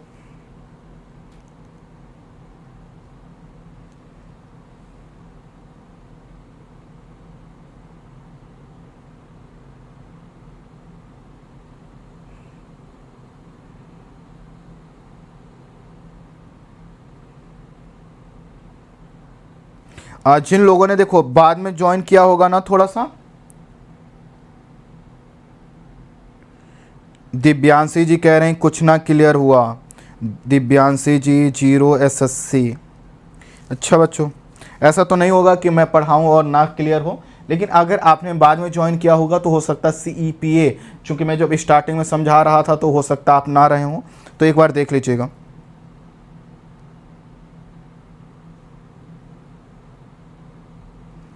ठीक है, चलिए, अगर समझ में आया तो थोड़ा सा लाइक कर दीजिए सेशन को और हम लोग आगे बढ़ते हैं। दूसरा टॉपिक जो है वो है PM श्री योजना। ठीक है, छोटा सा टॉपिक है, इसको हम लोग देख लेते हैं। टॉपिक कहाँ से हमने लिया है, देखिए अब चर्चा में बना हुआ है। तो शिक्षक दिवस के अवसर पर प्रधानमंत्री जी के द्वारा शिक्षा के क्षेत्र को एक बड़ी सौगात दी गई है। इसमें क्या है, प्रधानमंत्री स्कूल फॉर राइजिंग इंडिया, ठीक है, इसी को पीएम श्री नाम दिया गया है। तो प्रधानमंत्री school for rising India PM Shri योजना की घोषणा की गई। योजना के तहत 14,500 स्कूलों का विकास और उन्नयन किया जाएगा। अब देखिए, विकास और उन्नयन का मतलब है कि नए स्कूल नहीं बनाए जाएंगे, जैसे सरकारी जो स्कूल है उन्हीं में से कुछ स्कूलों को सेलेक्ट करके उनको बेहतर बनाया जाएगा। इनको किस तरह से बेहतर बनाया जाएगा, जो हमने नया एजुकेशन पॉलिसी 2020 अपनाया था, तो न्यू एजुकेशन पॉलिसी 2020 के प्रावधानों के तहत इन स्कूलों का विकास किया जाएगा। स्कूल को क्या किया जाएगा, स्मार्ट बनाया जाएगा, पर्यावरण हितैषी बनाया जाएगा, इनोवेटिव बनाया जाएगा। यहाँ पर रटने की पद्धति को समाप्त करके लर्निंग की पद्धति को बढ़ाया जाएगा। टीचिंग की जो क्वालिटी है उसको बेहतर किया जाएगा। अर्थात ये ऐसे स्कूल होंगे जो प्रत्येक ब्लॉक में एक एक स्कूल को खोले जाना है, और प्रत्येक ब्लॉक में जब एक स्कूल इस तरह से होगा तो सभी स्कूल इसका अनुकरण करेंगे। अर्थात एक प्रकार का मॉडल स्कूल बनाए जाने की बात यहाँ पर की गई है। इसी से जुड़ा हुआ टॉपिक है। तो 5 सितंबर को शिक्षक दिवस के अवसर पर प्रधानमंत्री ने पीएम श्री योजना का ऐलान किया। प्रधानमंत्री ने कहा कि प्रधानमंत्री school for rising India PM Shri, ठीक है, पीएम श्री प्रधानमंत्री स्कूल फॉर राइजिंग इंडिया योजना के तहत पूरे देश में, पूरे भारत में 14,500 स्कूलों का विकास किया जाएगा। और ये 14,500 जो स्कूल हैं इनकी संख्या काफ़ी कम है, क्योंकि हमारे पास 10.5 साढ़े 10 लाख लगभग स्कूल हैं। अभी इससे जुड़े हुए डेटा देखिएगा, आपका दिमाग चकरा जाएगा, आपको लगेगा कि बहुत बड़ा कुछ कदम है, लेकिन जब हम अपने एजुकेशन सिस्टम की क्वालिटी को देखेंगे और अभी तक की रिपोर्ट्स को देखेंगे तो हमें निराशा होने वाली है। खैर, तो यहाँ पर क्या है, पूरे भारत में जो है कि इतने स्कूलों का विकास किया जाएगा। ये जो स्कूल होंगे वह मॉडल स्कूल बनेंगे जो न्यू एजुकेशन पॉलिसी के मानदंडों को आगे बढ़ाएंगे। यहाँ पर सीखने की पद्धति को आगे बढ़ाया जाएगा, सीखने की पद्धति को गति दिया जाएगा। इन स्कूलों का उद्देश्य बच्चों को सिर्फ पढ़ाकर पास करवाना नहीं है, बल्कि पढ़ाकर उनको सिखाना है। अर्थात way of learning, way of teaching को क्या किया जाएगा, इम्प्रूव किया जाएगा। ठीक है, यह योजना शिक्षा की व्यवस्था को और अधिक आधुनिक और परिवर्तनकारी बनाएगी और समग्रता प्रदान करेगी। तो शिक्षा की व्यवस्था को आधुनिक बनाने का मतलब है कि इन स्कूलों में तार्किकता को बढ़ावा दिया जाएगा, पर्यावरणीय मूल्यों से इनको परिचित करवाया जाएगा, साथ ही साथ साइंस का विकास, साइंस पर जोर दिया जाएगा। यहाँ पर सीखने की पद्धति अपने चारों ओर जो हो रहा है उसको देखकर अनुभव के आधार पर सीखने की पद्धति को आगे बढ़ाएगा। इससे क्या होगा, जो अभी हम लोग क्या करते हैं, रट रट कर हम लोग आगे बढ़ें, तो इससे हम बाहर आ पाएंगे। तो इससे हमारे अंदर जो सीखने की चीज़ें हैं वह बेहतर होंगी, हम बेहतर इंसान बन पाएंगे, हमारी तार्किकता ज़्यादा होगी, हम ज़्यादा वैज्ञानिक तरीके से समझ पाएंगे। यह जो इससे क्या होगा, समग्रता आएगा। समग्रता का मतलब है एक व्यक्ति क्या चाहता है, एक व्यक्ति ये चाहता है कि वो जो पढ़े उससे उसकी पूरी पर्सनालिटी का विकास हो। तो यहाँ पर भी आप व्यावसायिक रूप से दक्ष हो सकेंगे, आपका जो है कि आप साहित्यिक दृष्टिकोण से, आप वैज्ञानिक दृष्टिकोण से, हर तरह से जो आपकी पर्सनालिटी का भाग है उसमें क्या होगा, इम्प्रूवमेंट होगा। इस तरह की स्कूलों को यहाँ पर रखा जाएगा। जैसे आपने देखे होंगे नवोदय स्कूल, तो जो नवोदय स्कूल होते हैं वह क्या होते हैं, सामान्य स्कूलों से थोड़ा सा बेहतर होते हैं। ठीक इसी तरह से यहाँ पर भी यही प्रयास किया जाएगा। यह स्कूल न सिर्फ अपने आप में उत्कृष्ट होंगे बल्कि आसपास के स्कूलों को भी प्रशिक्षण देंगे। अर्थात यह स्कूल तो अपने आप को आगे बढ़ाएंगे ही, ये पास में जितने स्कूल होंगे उनसे कहेंगे कि आप भी हमारा अनुकरण कर सकते हैं, सीख सकते हैं, हमसे सहयोग ले सकते हैं। इन स्कूलों की शिक्षण पद्धति बिल्कुल आधुनिक होगी। वातावरण 21वीं सदी के डिमांड के अनुसार होगा। 21वीं सदी का जो डिमांड है वह क्या है, जैसे आज से हमने 20 साल पहले जिन बच्चों ने पढ़ाई की, जैसे हम लोग जब स्कूल में थे तो आप उन बच्चों को देखेंगे तो उनको किसी तरह से बस पढ़ाकर क्या किया गया, पास कर दिया गया। कुछ उस समय भी अच्छे स्कूल थे, लेकिन आज क्या है, आज बच्चों की क्रिएटिविटी, लर्निंग पर ज़्यादा जोर दिया जा रहा है। आर्टिफिशियल इंटेलिजेंसी से लेकर टेक्नोलॉजी का बहुत यूज किया जा रहा है। तो इस सभी जो हमारे स्कूल होंगे इन सुविधाओं से लैस होंगे। यहाँ पर अनुभव के आधार पर सीखने की प्रक्रिया को आगे बढ़ाया जाएगा। जितने भी सब्जेक्ट्स हैं उनको इंटीग्रेट किया जाएगा, इंटीग्रेट करके पढ़ाया जाएगा। खेल खेल खेल की पद्धति से सिखाने का प्रयास किया जाएगा। बच्चों को क्या किया जाएगा, डिस्कवरी के लिए अर्थात उनको खोज के लिए, उनको नए आइडियाज के बढ़ाने के लिए, विचारों को आगे बढ़ाने के लिए किया जाएगा। शिक्षार्थी केंद्रित अर्थात जो शिक्षा की पद्धति है उसको परिवर्तन उसमें लाया जाएगा।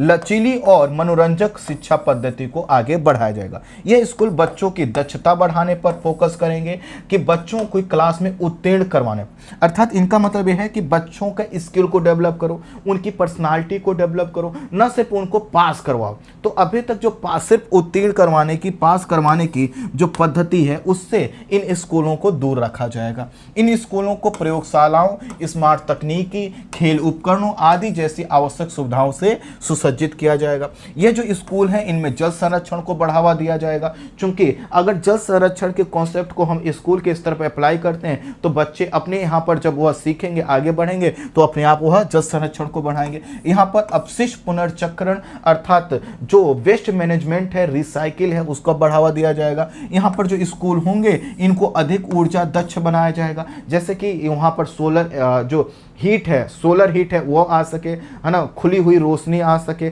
जिससे बिजली की कम से कम आवश्यकता हो, पानी की सप्लाई बेहतर कर सके, हर तरह से, है ना। जैसे हमें पंखे और एसी चलाने की क्या ज़रूरत है अगर हमारे पास इंफ्रास्ट्रक्चर इतना बेहतर हो कि सूर्य की रोशनी वहाँ तक पहुँच सकती हो। जैविक और पर्यावरणीय अनुकूल इन स्कूलों को बनाया जाएगा। देश के हर ब्लॉक से कम एक स्कूल को पीएम श्री स्कूलों की स्थापना की जाएगी। योजना के तहत स्कूलों का चयन केंद्रीय और राज्य स्तरीय विद्यालयों में से किया जाएगा। तो अभी तक जितने भी राज्य स्तर के और केंद्रीय स्तर के हमारे विद्यालय बने हैं उन्हीं में से कुछ स्कूलों को हम चुनेंगे, और जब हम उसको चुनेंगे तो इसी से क्या होगा, हम कुछ बेहतर स्कूलों का निर्माण कर पाएंगे। प्रधानमंत्री ने अपने संबोधन में कहा कि 2047 में हिंदुस्तान कैसा बनेगा ये आज के शिक्षकों पर निर्भर करेगा, और शिक्षकों की क्वालिटी को भी बढ़ाने का प्रयास यहाँ पर किया गया है। ठीक है, तो ये तो थी हमारी इस योजना से जुड़ी बातें। लेकिन अब हम थोड़ा सा एक रिपोर्ट देखते हैं जो एजुकेशन से जुड़ी हुई है, और यह जो रिपोर्ट है अब देखिए योजना की हमें क्या करना है, समीक्षा करना है ना। तो समीक्षा करने के लिए क्या करना होगा, कुछ हमें आंकड़े देखने होंगे। जैसे कि मैंने कहा 10.5 लाख हमारे स्कूल हैं, उन स्कूलों में से कैसे, कहां पर किस तरह के स्कूल हैं वो थोड़ा सा देख लीजिए किस कंडीशन में, तब तो समझ पाएंगे कि आखिर 14,500 स्कूल कुछ क्रांतिकारी परिवर्तन ला पाएंगे कि नहीं। अर्थात अभी जितने हम स्कूल रन कर रहे हैं उनकी कंडीशन को थोड़ा सा हम देख लेते हैं। क्लियर है, क्लियर है, क्लियर है।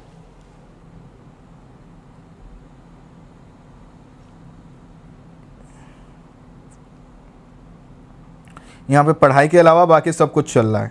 ठीक है बच्चों, अच्छी बात है। यहाँ पर इतना अच्छा टॉपिक चल रहा है, आपका अलग ही चल रहा है।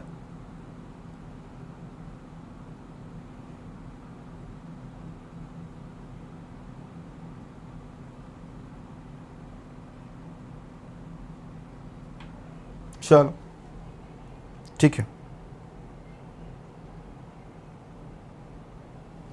आगे बढ़ते हैं। ठीक है, तो थोड़ा सा एक रिपोर्ट देखिए, इसका नाम है SASER annual status of education report 2021, पिछले वर्ष की रिपोर्ट है। इसको शॉर्ट में बोलेंगे ASER रिपोर्ट। ठीक है, इसको असर रिपोर्ट भी बोला जाता है, तो इसको ध्यान रखिएगा। इसके अनुसार 2018 से लेकर 2021 के बीच में सभी ग्रेडों में जो बालक और बालिकाओं दोनों ही मामलों में निजी स्कूलों के बजाय सरकारी स्कूलों में नामांकन बढ़ा है। अर्थात ये रिपोर्ट बताते हैं कि अब लोग क्या हो रहे हैं, सरकारी विद्यालयों की ओर मूव कर रहे हैं पहले की तुलना में ज़्यादा। कारण इसके पीछे है कि उनकी फाइनेंशियल कंडीशन ठीक नहीं है, इसकी वजह से वह सरकारी स्कूलों में शिफ्ट हो रहे हैं। तो अब सरकारी स्कूलों की जिम्मेदारी और बढ़ जाती है कि आप क्या करो, अपने आप को और बेहतर करो जिससे बच्चे यहाँ पर जुड़े रहें।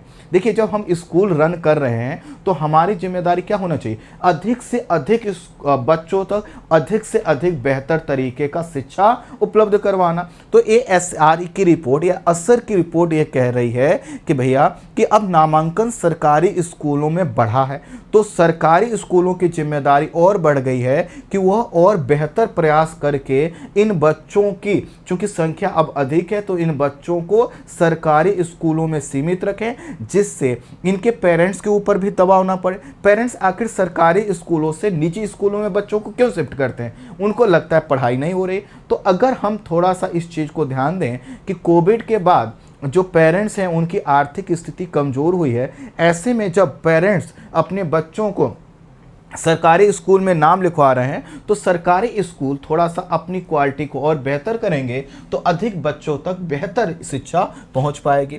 17 राज्यों के सरकारी स्कूलों में नामांकन बढ़ा है, और इसमें सर्वाधिक जो वृद्धि हुई है उत्तर प्रदेश में, अर्थात उत्तर प्रदेश में पहले की तुलना में अब सरकारी स्कूलों में नामांकन बढ़ा है।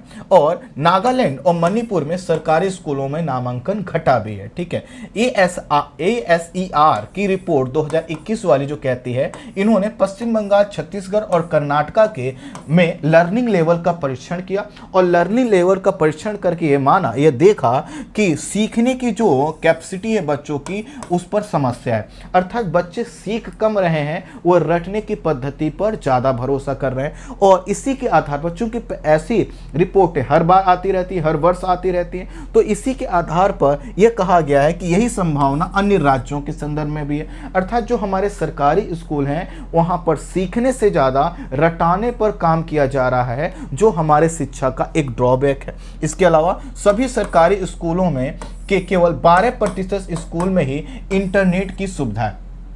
30% सरकारी स्कूलों में ही क्या है, कंप्यूटर की सुविधा है। तो देखिए, हम जब कह रहे हैं कि भाई हम मॉडर्न स्कूल बनाएंगे, लेकिन जो पहले से बने हुए स्कूल हैं, आप उसमें देख सकते हैं कि आज के समय में कंप्यूटर और इंटरनेट एक बेसिक चीज हुआ है किसी बच्चों को आगे बढ़ाने के लिए। उसकी सुविधा हमारे पास कम है। 42% स्कूलों में फर्नीचर का अभाव है।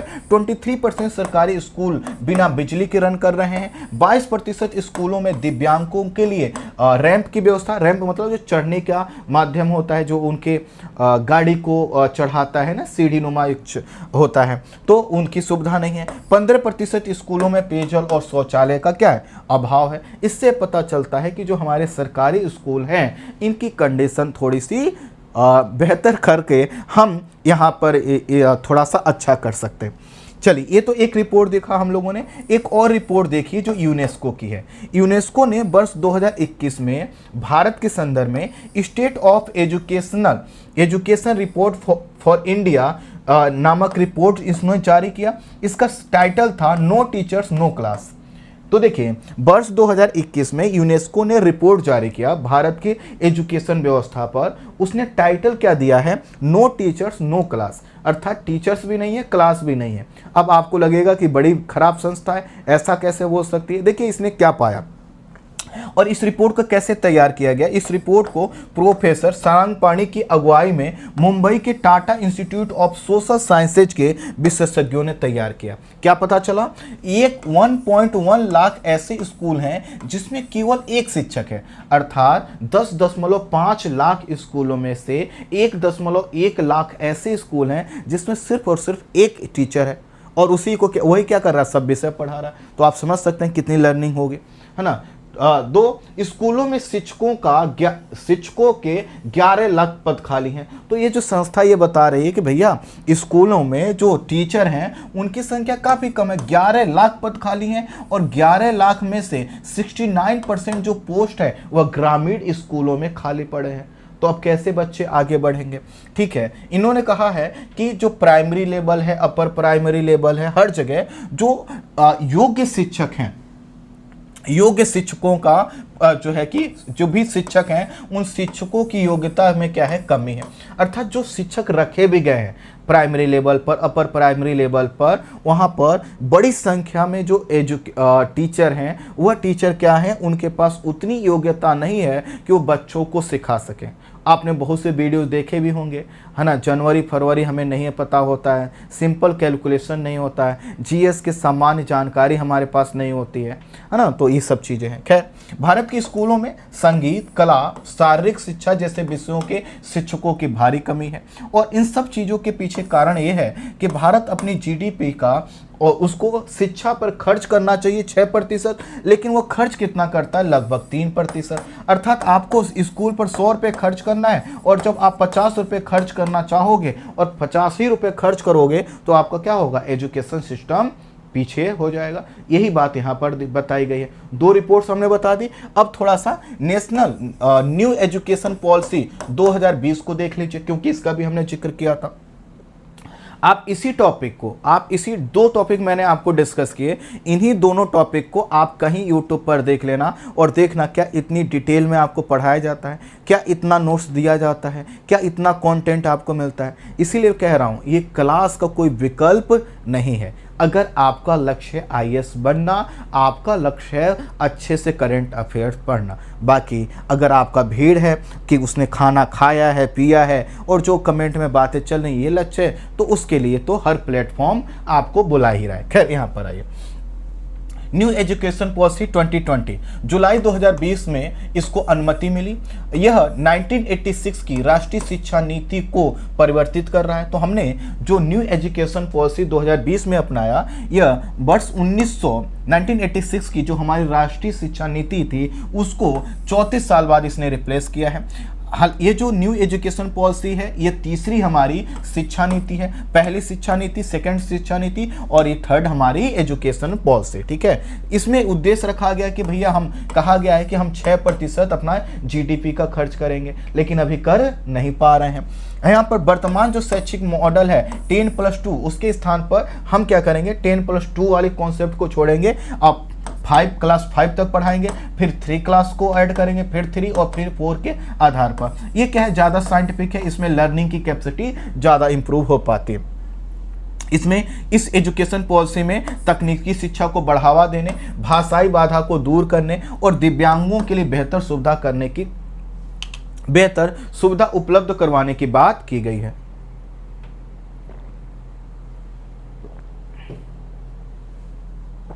ठीक है, इसमें क्या होगा, रचनात्मक सोच को बढ़ावा दिया जाएगा, तार्किकता को बढ़ावा देने को, नवाचार को बढ़ावा देने की बात इसमें की गई है। इसीलिए इसका लक्ष्य प्राप्त हो सके, इसीलिए MHRD अर्थात ministry of human resource and development का नाम बदलकर अब शिक्षा मंत्रालय करने की घोषणा की गई है। ताकि देखिए, शिक्षा जब किसी को मिल जाएगा, जब व्यक्ति को शिक्षा मिल जाएगा तो अपने आप वह बेहतर ह्यूमन रिसोर्स बन पाएगा, अपने आप वह बेहतर ह्यूमन रिसोर्स बन पाएगा। वही बात यहाँ पर की गई है।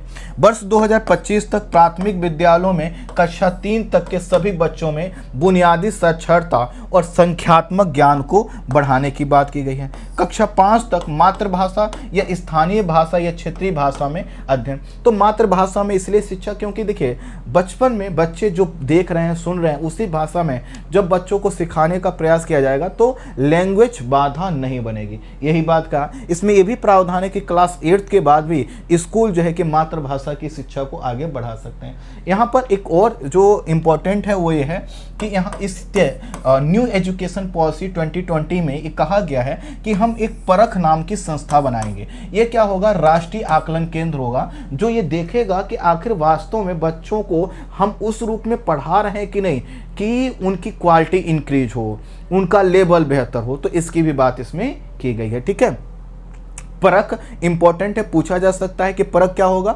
यह एक प्रकार की एजेंसी होगी, एक केंद्र होगा, एक सेंटर होगा जो स्कूलों में पढ़ रहे बच्चों के मूल्यांकन करेगा, देखेगा, उनको परखने का प्रयास करेगा कि आखिर उनकी क्वालिटी कितनी बेहतर हुई है। बाकी सब चीज़ें यहाँ पर लिखी हुई हैं। ठीक है, चलिए अब आ जाते हैं तीसरे टॉपिक पर, और हमारा जो तीसरा टॉपिक है वह है NCRB report road safety and seat belt. ठीक है, तो दूसरा टॉपिक समझ में आया कि नहीं, हमारा दूसरा टॉपिक हम लोग समझ पाए कि नहीं, प्लीज एक बार बता दीजिए, क्या दूसरा टॉपिक हम समझ पाए कि नहीं, प्लीज बताइए एक बार।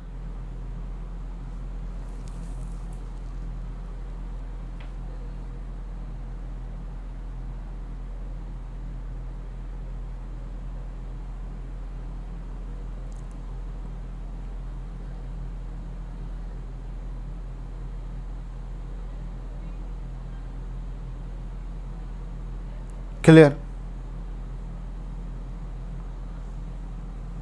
अगर समझ में आया तो थोड़ा सा दोस्तों के साथ शेयर कर लीजिए। इतनी अच्छी क्लास है ये, इतनी अच्छी क्लास है, फिर क्यों नहीं से आप लोग शेयर किए।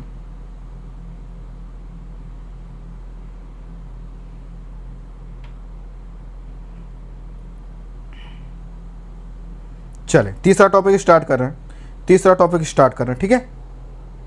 लाइक कर लीजिए आप लोग। एनसीईआरटी की क्लास, अभी एनसीईआरटी की क्लास नहीं चल रही बच्चे, अभी जो है कि इंडियन ज्योग्राफी की क्लास चल रही है।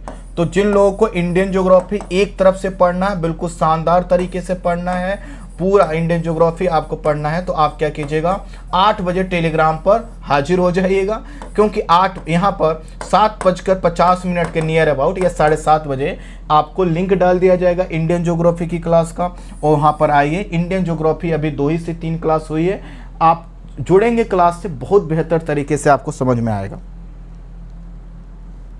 ठीक है। एक आईडी से कहा जा रहा है कि सर दिखाई नहीं दे रहा। प्लीज़ मैं आपसे रिक्वेस्ट करूंगा कि आप क्या कीजिए, थोड़ा सा अपने वीडियो का रिजोल्यूशन बढ़ा लीजिए। जो आप देख रहे थे तो उसका अगर रिजोल्यूशन बढ़ा लेंगे ना, जैसे होता ना 360 पर अगर वीडियो चल रहा है ना, तो उसको 480 पे कर दीजिए, 720 पे कर दीजिए, इस तरह से, ठीक है। चलिए अब तीसरा टॉपिक हम स्टार्ट करते हैं, जो कि एनसीआरबी रिपोर्ट। एनसीआरबी मतलब नेशनल क्राइम रिकॉर्ड ब्यूरो की एक रिपोर्ट आई है, जो रोड के सेफ्टी को लेकर हम इस पर बात करने वाले हैं। अब ये टॉपिक क्यों चर्चा में आया है, आपको पता है कि साइरस मिस्त्री की, जो कि टाटा के प्रमुख रह चुके हैं, है ना, टाटा को उन्होंने लीड किया है, उनकी मृत्यु हुई है, और उसी की वजह से ये टॉपिक पूरा चर्चा में हुआ। तो हाल ही में बड़े उद्योगपति साइरस मिस्त्री, जो पूर्व में टाटा के साथ भी जुड़े थे, इनका कार की दुर्घटना में इनकी मृत्यु हो गई। साइरस मिस्त्री की मौत के बाद एनसीआरबी अर्थात नेशनल क्राइम रिकॉर्ड ब्यूरो ने एक्सीडेंटल डेथ के विषय में, अर्थात जो दुर्घटनाएं होती हैं सड़क से संबंधित, उसके कुछ डेटा जारी किए हैं। वह डेटा हमें देखने हैं ताकि हम रोड सेफ्टी पर कुछ भी लिखते समय उसको हम क्या कर सकें, यूज कर सकें।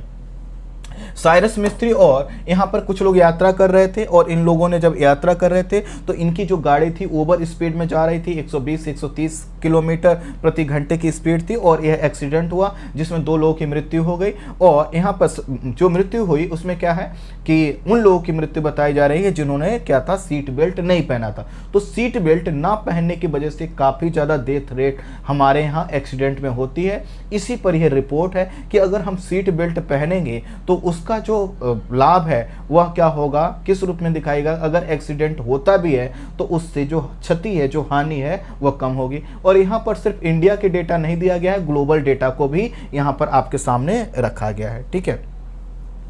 हाल ही में एनसीआरबी ने रिपोर्ट में कहा है कि 2021 में भारत भर में सड़क दुर्घटना में 1.55 लाख लोगों की मृत्यु हुई, जो 2020 के दौरान इतनी थी। अर्थात आप समझ सकते हैं कि भारत में एक्सीडेंट की, सड़क दुर्घटना में कितने लोगों की मृत्यु हर साल होती है। और इस मृत्यु को कम किया जा सकता है अगर हम सीट बेल्ट का प्रयोग करें, हम ओवर स्पीडिंग ना करें, हम धीमे से गाड़ी चलाएं, ठीक है। कितना प्रभावी होता है सीट बेल्ट अमेरिका पर। अब इसके लिए आप डेटा चाहिए कि भाई सीट बेल्ट कितना इफेक्टिव होता है, तो इसके लिए जो डेटा है वो कहां से मिल जाएगा, आपको अमेरिका से मिल जाएगा, ठीक है। तो अमेरिकन परिवहन विभाग के अनुसार वर्ष 2020 में दुर्घटना में मारे गए, अर्थात सड़क दुर्घटना में मारे गए इतने लोगों में से 51% लोगों ने सीट बेल्ट का इस्तेमाल नहीं किया था। तो देखिए, जब एक्सीडेंट होता है, अगर सीट बेल्ट आप पहने रहते हैं तो क्या होगा, आप अपनी सीट पर रहेंगे। जैसे आप गाड़ी जा रही है, आप सीट बेल्ट लगा के बैठे हैं, तो कहीं टक्कर भी होगी, कुछ होगा, तो आप अपनी सीट पर ही रहेंगे। आप उछलकर बाहर नहीं हो जाएंगे, शीशा नहीं तोड़ देंगे, सामने वाली चीज़ों में नहीं टकराएंगे।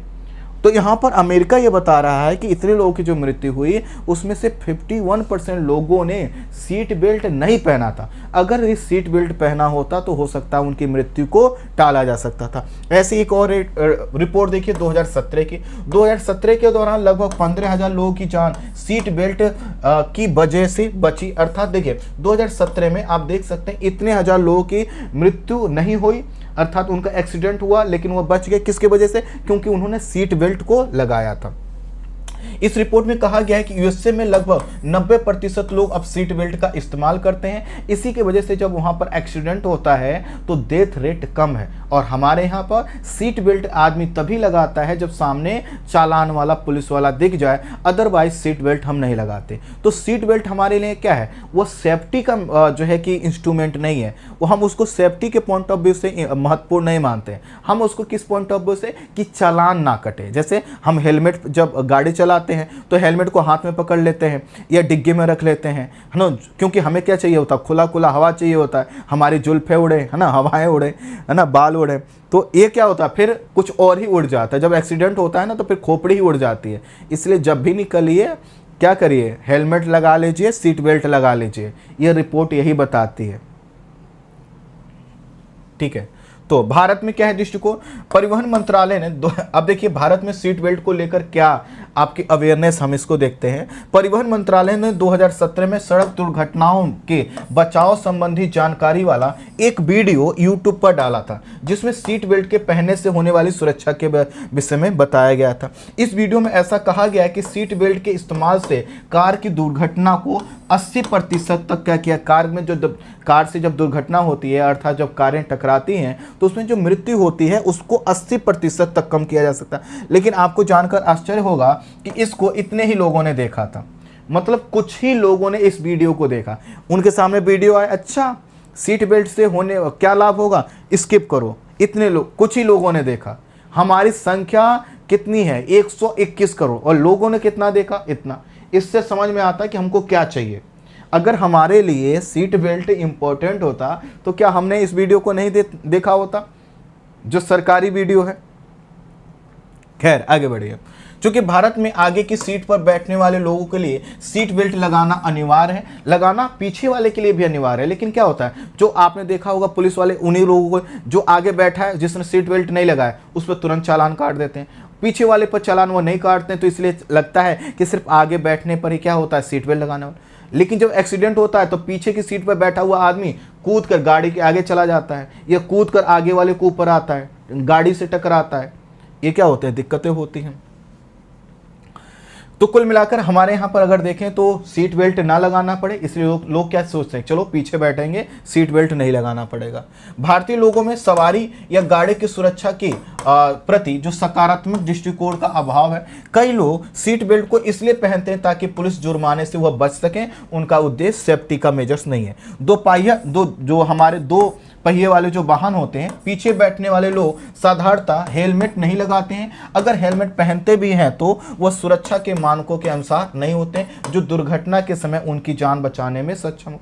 अर्थात वह अगर हेलमेट लगाएंगे भी, तो इतना हल्का होगा, इतना पतला होगा कि मतलब ऐसे रख दीजिए कहीं तो अपने आप टूट जाए। वो किस लिए होता है, सिर्फ पुलिस क्या करे, चालान ना करे। तो बात यहाँ पर पुलिस की चालान की नहीं है। पुलिस की चालान कटेगी, उसके पैसे तो 1 दिन 2 दिन 4 दिन 10 दिन 1-2 साल में भर दोगे। जब जान चली जाएगी तो फिर क्या करोगे। ठीक है। सीट बेल्ट पर कानून के मुताबिक आगे और पीछे की सीटों पर बैठने वाले को सीट बेल्ट लगाना अनिवार्य है। अगर कोई सीट बेल्ट नहीं लगाता तो 1000 रुपये तक का जुर्माना हो सकता है। लेकिन होता क्या है कि पुलिस चूंकि आगे वाले सीट पर बैठे लोगों के लिए ही चालान काटती है, तो इसलिए एक धारणा बन जाती है कि नहीं भैया, हमें तो आगे की सीट पर जब बैठना है तभी सीट बेल्ट लगाना है ना। 1 अक्टूबर से सरकार ने निर्देश दिया है कि कार में 6 ईयरबैग लगाओ। ये जो एयरबैग होते हैं, जैसे आपने देखा होगा, पैरासूट पहन के लोग कूदते हैं, और पैरासूट पहनकर जब लोग कूदते हैं तो उससे क्या होता है, पैरासूट खुल जाता है तो वह गिरते नहीं है ना। ठीक इसी तरह से ईयरबैग होता है गाड़ी में, जो उस पर जब झटका लगता है तो वो एयरबैग खुल जाता है, आपको चारों ओर से कवर कर लेता है। उससे क्या होता है कि आपको जो चीज़ों से, जो भी गाड़ी की चीज़ें हैं उनसे आपको झटका, आप उनसे बच जाते हैं। तो सरकार ने कहा कि 6 एयरबैग लगाओ। लेकिन 6 एयरबैग लगाने के लिए क्या होगा, कार की कॉस्ट बढ़ जाएगी। आपको पता है कि एक एयरबैग लगवाने में 70 से 80 हज़ार रुपये का खर्च आता है। कितना भी सस्ता लगवाएंगे 40-50 हज़ार रुपये आएगा। अब हमारे यहाँ पर सामान्य तो 2 एयरबैग मिलते हैं, ज़्यादा से ज़्यादा 4 एयरबैग मिलते हैं। 6 एयरबैग लगाने का मतलब क्या होगा कि बहुत ज़्यादा पैसा। तो हमारे यहाँ पर जो कारें हैं, सस्ती कारें ज़्यादा बिकती हैं। सस्ती कारों में अगर ये लगाया जाएगा तो इससे क्या होगा, उनका उत्पादन कम होगा। तो इसी के कारण जैसे मारुति है, बहुत सी कंपनियों ने कहा कि नहीं भैया ये तो नहीं हो पाएगा। तो सरकार कह रही कि नहीं करो भाई, लोग मरे, इससे अच्छा है कि महंगा हो भले ना खरीदें। और बात भी सही है ना। तो एयरबैग लगाने की घोषणा की गई है। अब देखिए हमारी जो कुछ कंपनियां हैं, हुंडई ने कहा है कि हम सेंट्रो का उत्पादन नहीं करेंगे, वैगनार, ऑल्टो, बहुत सी गाड़ियां हैं, उनका कॉस्ट काफ़ी ज़्यादा हो जाएगा। तो इस तरह की समस्या है। अच्छा, अब देखिए आय के साथ दुर्घटना का संबंध भी देख लीजिए।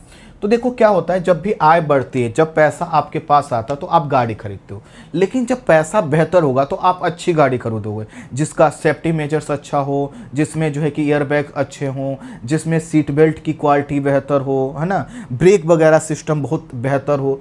तो जब कहीं पर, जैसे हम जिस दौर से गुजर रहे हैं, भारत जिस दौर से गुजर रहा है, अभी हमारे पास बहुत पैसा है नहीं, और इसी के कारण हमारे यहाँ पर एक्सीडेंट में डेथ रेट ज़्यादा है। और ऐसा हर जगह हुआ है, यूरोप में भी, अमेरिका में भी। जब उन लोगों के पास भी गाड़ियाँ आई, शुरू शुरू में पैसा आया, तो उन लोगों ने भी इसी तरह से गाड़ियाँ बनाए थे। अभी हम क्या कर रहे हैं, हमारे पास भी पैसा बहुत ज़्यादा नहीं है, और इसके कारण हम क्या कर रहे हैं, छोटी गाड़ियाँ, सस्ती गाड़ियों को ले रहे हैं जिसमें सेफ्टी के मेजर्स कम होते हैं। दूसरा, अभी हमने नया नया गाड़ी चलाना सीखा है। तो जैसे आपने देखा होगा किसी के गांव में क्या होता है, कोई बोलेरो लेकर आता है, तो जब वो बोलेरो गांव में चलाता है तो बोलेरो नहीं होता, वो उसको समझता है कि वो थार चला रहा है, फॉर्च्यूनर चला रहा है, उसका जितना कान ऐड सकता है, जितना स्पीड से चला सकता है चलाएगा। हालांकि वो भूल जाता है कि भैया वो गाड़ी ही है, वह कितना भी एक्सीलेटर पर पैर दाब दो वो हवाई जहाज़ नहीं बनेगी, लेकिन उसको तो एहसास कराना क्या वह हवाई जहाज़ है। और गाँव के गड्ढों का भी पता है, और साथ ही साथ अन्य चीज़ों का भी, कहीं से बकरी आ गई, कहीं से कुत्ता आ गया, तो जो जहाज, गाड़ी को जहाज बनाकर चला रहे थे, वह जहाज को लेकर ऊपर चले जाते हैं, है ना। तो ये सब चीज़ें हैं। तो कुल मिलाकर ये है कि अगर हम सीट बेल्ट का प्रयोग करें, अच्छी गाड़ियां हैं, सीट जो है कि हम जो है कि परिवहन के नियमों का पालन करें, तो एक्सीडेंट से जो मौत हो रही है, जो मृत्यु हो रही है, उसको टाल सकते हैं। सीट बेल्ट का विकास एक लंबे समय में हुआ, यहाँ पर विकास हुआ, ये सब नाम लिखे हुए हैं, इसको आप देख लीजिएगा। 3 पॉइंट सीट बेल्ट, अब जो 3 pin point seat 3 V type के 3 पॉइंट सीट बेल्ट जो होते हैं वो अच्छे होते हैं। जैसे आपने पहले एक देखा होगा चार्जर, सिंपल 2 पिन वाला होता था, उसको कहीं से खींच जाता था। अब जो 3 पिन ये वी टाइप का जो होता है, ये काफ़ी अच्छा सीट बेल्ट होता है, इसको जब लगाओगे तो फंसा रहेगा, अर्थात एक्सीडेंट हुआ तो मालूम चला आप सीट बेल्ट से बाहर नहीं गए हो, सीट बेल्ट आपको रोक लेगा, ठीक है। कैसा बचाता है सीट बेल्ट, 100 किलोमीटर की रफ्तार से गाड़ी चल रही हो और कोई व्यक्ति पीछे बैठा हो जिसका वजन मान लो 80 ग्राम हो, तो दुर्घटना के समय व्यक्ति का शरीर आगे की ओर जाता है। जैसे आपने देखा होगा कि जब एक्सीडेंट होता है, कहीं गाड़ी टकराएगी, तो व्यक्ति क्या होगा, पीछे से कूद कर आगे की ओर जाएगा। सीट बेल्ट बंधा रहेगा तो अपनी जगह पर रहेगा, एयरबैग खुलेगा, उसको प्रोटेक्ट कर लेगा, ठीक है। तो ये सब चीज़ें यहाँ पर लिखी हुई हैं। हाँ, जनवरी 2019 में जो है कि सेव लाइफ फाउंडेशन द्वारा किए गए एक अध्ययन से पता चलता है कि भारत में केवल 7% लोग पिछली सीट पर हमेशा सीट बेल्ट पहनते हैं, अर्थात पीछे की सीट पर बैठने वाले जो है कि केवल 7% लोग ही क्या करते हैं, सीट बेल्ट लगाते हैं, जबकि 26% लोग कभी कभी ही सीट बेल्ट लगाते हैं। तो ये हमारे यहाँ सीट बेल्ट पहनने की आदत है। कई लोग कानूनी अनिवार्यता के बारे में जानते तक नहीं है, और विशेष बात यह है कि ट्रैफिक जो पुलिस होती है वह भी क्या करती है कि जब चालान काटती है तो आगे के लोगों पर अगर उन्होंने सीट बेल्ट नहीं लगाया तो चालान काटती है, पीछे पर ऐसे ही जाने देते हैं, तो लोग भी सोचते हैं कि चलो ठीक है ऐसे ही है। अब देखो थोड़ा सा सड़क दुर्घटनाओं से जो होती हैं उनको देख लो। अगर हम देखें तो जो हमारे यहाँ सड़क दुर्घटना होती हैं उसमें जो प्रमुख कारण है क्या है, उसमें प्रमुख कारण है ओवर स्पीडिंग, सीट बेल्ट का ना लगाना, और जो है कि रॉन्ग साइड में गाड़ी चलाना, और उसी की वजह से इतनी सड़क दुर्घटनाएं होती हैं, इतनी मृत्यु होती है। इस मृत्यु को काफ़ी कम किया जा सकता है अगर हम अपनी गाड़ियों को थोड़ा सा धीमे चलाएं, सीट बेल्ट का प्रयोग करें और रॉन्ग साइड में गाड़ी ना चलाएं, ठीक है। तो ये सब चीज़ें हैं, बाकी सब चीज़ें आप पढ़ लीजिएगा। हाँ देखिए यहाँ पर कि एनसीआरबी के अनुसार अधिकांश सड़क दुर्घटनाएं 6 PM to 9 PM होती हैं, और कब होती हैं, किस महीने में होती हैं, दिसंबर और जनवरी में सबसे ज़्यादा होती हैं। तो दिसंबर और जनवरी में आपने देखा होगा जब लो विजिबिलिटी होती है, तो लो विजिबिलिटी के समय काफ़ी ज़्यादा एक्सीडेंट होते हैं, ठीक है। जैसे यहां पर देख सकते हैं एनसीआरबी के अनुसार 87,000 मौत का कारण सिर्फ और तीव्र और अनियंत्रित गति है, अर्थात अगर हम गति को कम कर लें तो हो सकता है। इसी तरह से जो लापरवाह तरीके से ड्राइविंग करते हैं, गाड़ी नचा के अगर ना चलाएं तो इतने लोगों की मृत्यु ना हो। तो ये हमारे डेटा है, इनको आप देख लीजिएगा। इस रिपोर्ट के अनुसार सर्वाधिक मृत्यु कहाँ पर होती है, इसको दिखाया गया, राज्यवार संख्या दी गई है। ये जो डेटा है आपके लिए क्यों इंपॉर्टेंट होते हैं, जब आप इससे जुड़े कोई भी टॉपिक लिखिए तो इसमें इस डेटा को आप प्रयोग कर सकते हैं। अब आ जाते हैं हम चौथे टॉपिक पर, ठीक है। चौथा टॉपिक 5 मिनट में समाप्त हो जाएगा, 5-7 मिनट में समाप्त हो जाएगा, ठीक है। समझ पाए ना हम तीसरे टॉपिक को, समझ पाए कि नहीं, समझ पाए कि नहीं हम लोग?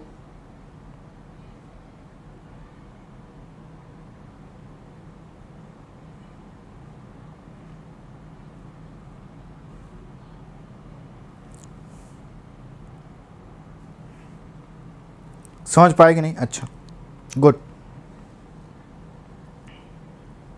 चौथा टॉपिक देखते हैं। चारों टॉपिक करने हैं बच्चों, चारों टॉपिक करने हैं। देखो पंजाब में क्या है, फार्मर सुसाइड रेट।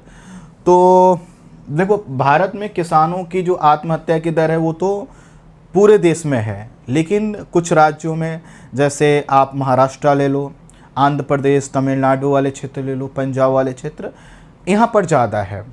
और यहाँ पर कारण क्या है कि यहाँ पर जो साहूकार हैं उनका प्रभाव काफ़ी ज़्यादा है। यहाँ के किसान क्या करते हैं, इस उम्मीद के साथ वह ऋण लेते हैं कि उनकी फसल होगी तो वह उसको रिटर्न कर देंगे, लेकिन क्या होता, सब सोचे हुए अनुसार तो चल नहीं पाता है। मौसम है, चूँकि कृषि, भारत में जो कृषि है वह मानसून पर निर्भर है। मानसून सही नहीं आया तो दिक्कत, अधिक बारिश हो गई फसल बर्बाद हो गई तो दिक्कत, फसल का सही मूल्य ना मिल पाया तो दिक्कत, और इसके वजह से इन सभी चक्रों में किसान क्या हो जाता है, फंस जाता है। और फिर उस पर जब पैसे देने का दबाव बढ़ता है तो झेल नहीं पाता और उसकी वजह से मृत्यु हो जाती है। तो इसी तरह का एक मामला है, पंजाब से हुआ पिछले साल। यहाँ पर क्या हुआ था, एक जो है कि एक किसान थे जिनका नाम था बलविंदर सिंह। यह जो है कि इनकी फसल पिछले साल बर्बाद हो गई थी। स्टोरी में बता देना, समझ लो, है ना। तो एक बलविंदर सिंह थे, उनकी फसल जो है कि बर्बाद हो गई थी। उनकी फसल बर्बाद नहीं हुई, कई हज़ार लोगों की, कई हज़ार किसानों की फसल बर्बाद हो गई। तो वो लोग धरना दे रहे थे कि भैया हमको मुआवजा दे दो, सरकार से कह रहे थे मुआवजा दे दो, जो फसल बर्बाद होने पर मिलता है आप हमको मुआवजा दे दो। इससे हम क्या करेंगे, जो आप हमको मुआवजा दोगे उससे हम ऋण चुका पाएंगे। दूसरी तरफ सरकार मुआवजा दे नहीं रही थी और इनके ऊपर दबाव था कि इनके घर की कुर्की होने वाली थी।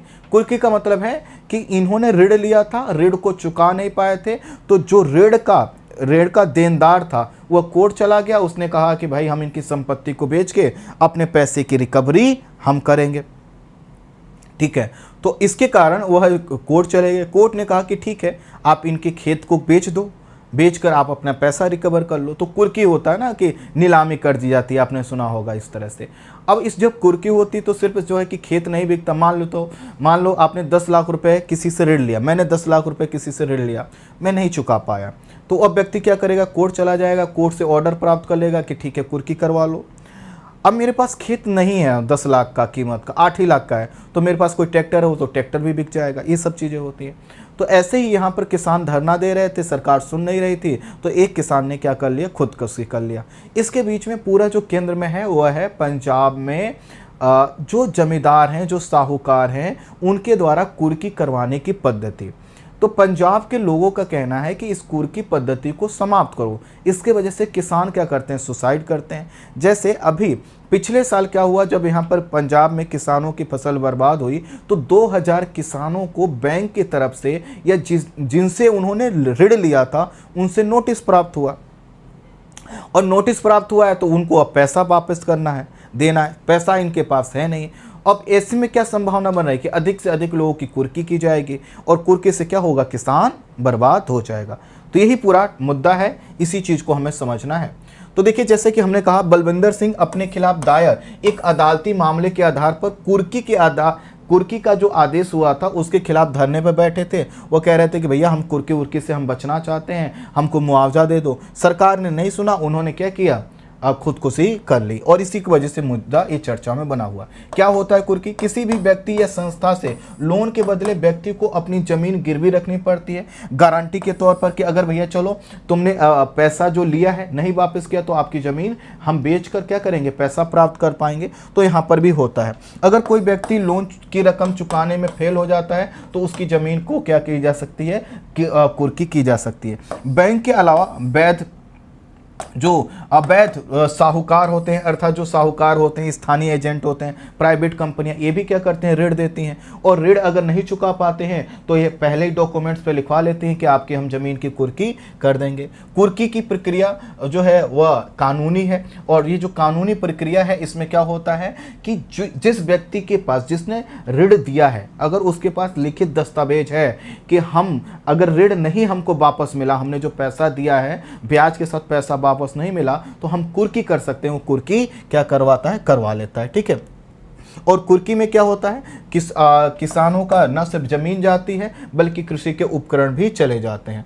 यहाँ पर जो है कि जो किसान है वो क्यों चंगुल में फंस जाते हैं। देखिए, किसानों की जो आवश्यकता है वह फसल को बोने के लिए, फसल का उत्पादन को बढ़ाने, सिंचाई के लिए, बीज के लिए, उर्वरक के लिए, कई तरह की उनकी डिपेंडेंसी है। किसान को आय एक ही बार प्राप्त होती है, वो कब, जब उनकी फसल बिकेगी। तो उससे पहले कई तरह की उनकी ज़रूरतें होती हैं, परिवार में भी ज़रूरत होती है, तो उनको ऋण चाहिए होता है। अब ऋण लेने के लिए जो साहूकार होते हैं, स्थानीय एजेंट होते हैं, उनके पास वो जाते हैं और कहते हैं कि भैया हमें ऋण दे दो। वह स्थानीय साहूकार बहुत चालाक होते हैं, वह पहले ही सभी चीज़ें को क्या कर लाते हैं, उनके रजिस्ट्री के पेपर, कागज़, डॉक्यूमेंट सब ले लेते हैं, उनसे लिखित करवा लेते हैं कि आपका क्या होगा, अगर आपने पैसा नहीं दिया तो आपकी ज़मीन का कागज़ हमारे पास है, हम इसको बेच लेंगे। और इसी के कारण ऐसा होता है। यहाँ पर जो किसान हैं, इन्होंने न सिर्फ व्यक्तिगत लोगों से अर्थात एक दूसरे से पैसा लिया है, बल्कि यहाँ पर जो पंजाब कृषि विकास बैंक है और जो सहकारी समितियां हैं, इनका भी किसानों के पास पैसा फंसा हुआ है। कितना, लगभग इतने 3200 करोड़ रुपए से ज़्यादा पैसा है। अब ये भी क्या करते हैं, कुर्की का आदेश के लिए कोर्ट चली जाती हैं, किसानों पर दबाव पड़ता है और इसी के कारण किसान सुसाइड करते हैं। जो भी राजनीतिक पार्टियां आती हैं यहाँ पर, वह करती हैं, कहती हैं कि हम कुर्की की प्रथा को ख़त्म करेंगे। जैसे आप देखें तो वर्ष 2017 में अकाली दल और कांग्रेस दोनों ने कहा था कि हम कुर्की की इस पद्धति को समाप्त करेंगे। 2017 में जब कांग्रेस की सरकार आई तो इसने सहकारी समिति की अधिनियम की धारा 69A को समाप्त कर दिया। इसी के तहत कुर्की होती थी, लेकिन सहकारी समिति की कुर्की की पद्धति में कई और प्रावधान है, अर्थात सहकारी समिति के पास कई और प्रावधान है जिसके तहत वो क्या करते हैं, किसानों पर दबाव डालते हैं। और यहाँ पर सिर्फ सहकारी समिति के संदर्भ में किया गया है। जो अगर कोई इंडिविजुअल है जिसने पैसा दिया है तो कुर्की करवा सकता है, कोई बैंक है तो वो कुर्की करवा सकता है। तो ये सब चीज़ें के कारण यहाँ पर क्या हुआ, ये मुद्दा चलता रहता है और इस कुर्की की पद्धति पर प्रतिबंध लगाने की मांग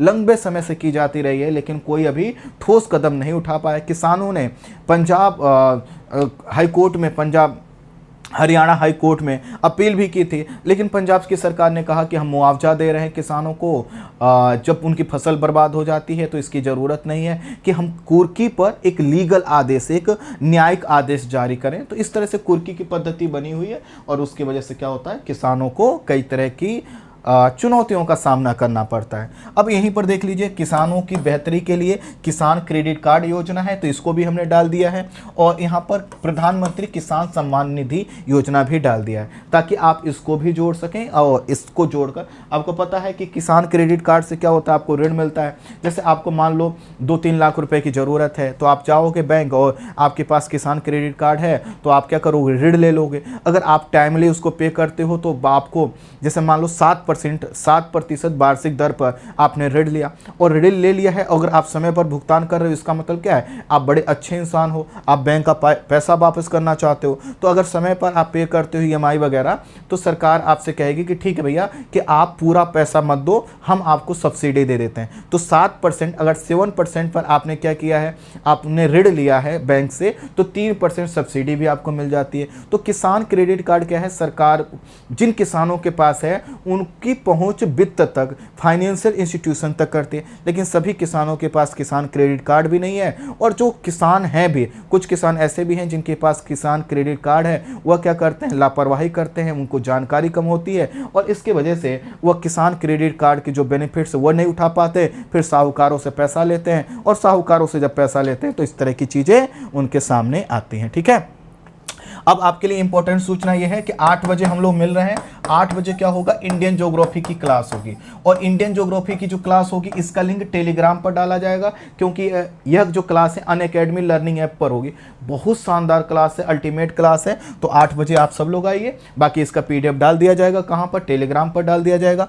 अगर किसी भी स्टूडेंट को अनअकैडमी क्लास का सब्सक्रिप्शन लेना हो, अनअकैडमी का कोर्स परचेज करना हो, तो आप मुझे पर्सनल मैसेज कर सकते हैं। मेरे टेलीग्राम पर जुड़ जाइए, वहाँ पर आप मुझे पर्सनल मैसेज कर सकते हैं। कैसे, मैं उसका एडमिन हूँ, मेरा फोटो लगा प्रोफाइल दिख जाएगा, मेरे प्रोफाइल पर क्लिक करके मुझे पर्सनल मैसेज भेज सकते हैं। हमारी टीम आपको जानकारी दे देगी। अगर आप चाहते हैं कि सर हम खुद से कोर्स ले रहे हो, अगर आपके पास अनअकैडमी का कॉल आता है, आप सब्सक्रिप्शन ले रहे हो, तो बस एक चीज़ ध्यान देना, आप मेरा यह एजुकेटर और रेफरल कोड यूज करना। इसी एजुकेटर और रेफरल कोड से आपको मेरा पर्सनल गाइडेंस मिलेगा, और बेनिफिट्स, ऑफर वगैरह तो सब आपको मिल जाएंगे। तो कोर्स लेते समय आपको क्या करना है, मेरे इस एजुकेटर और रेफरल कोड को यूज करना है, जिससे आपको पर्सनल गाइडेंस मिल पाए।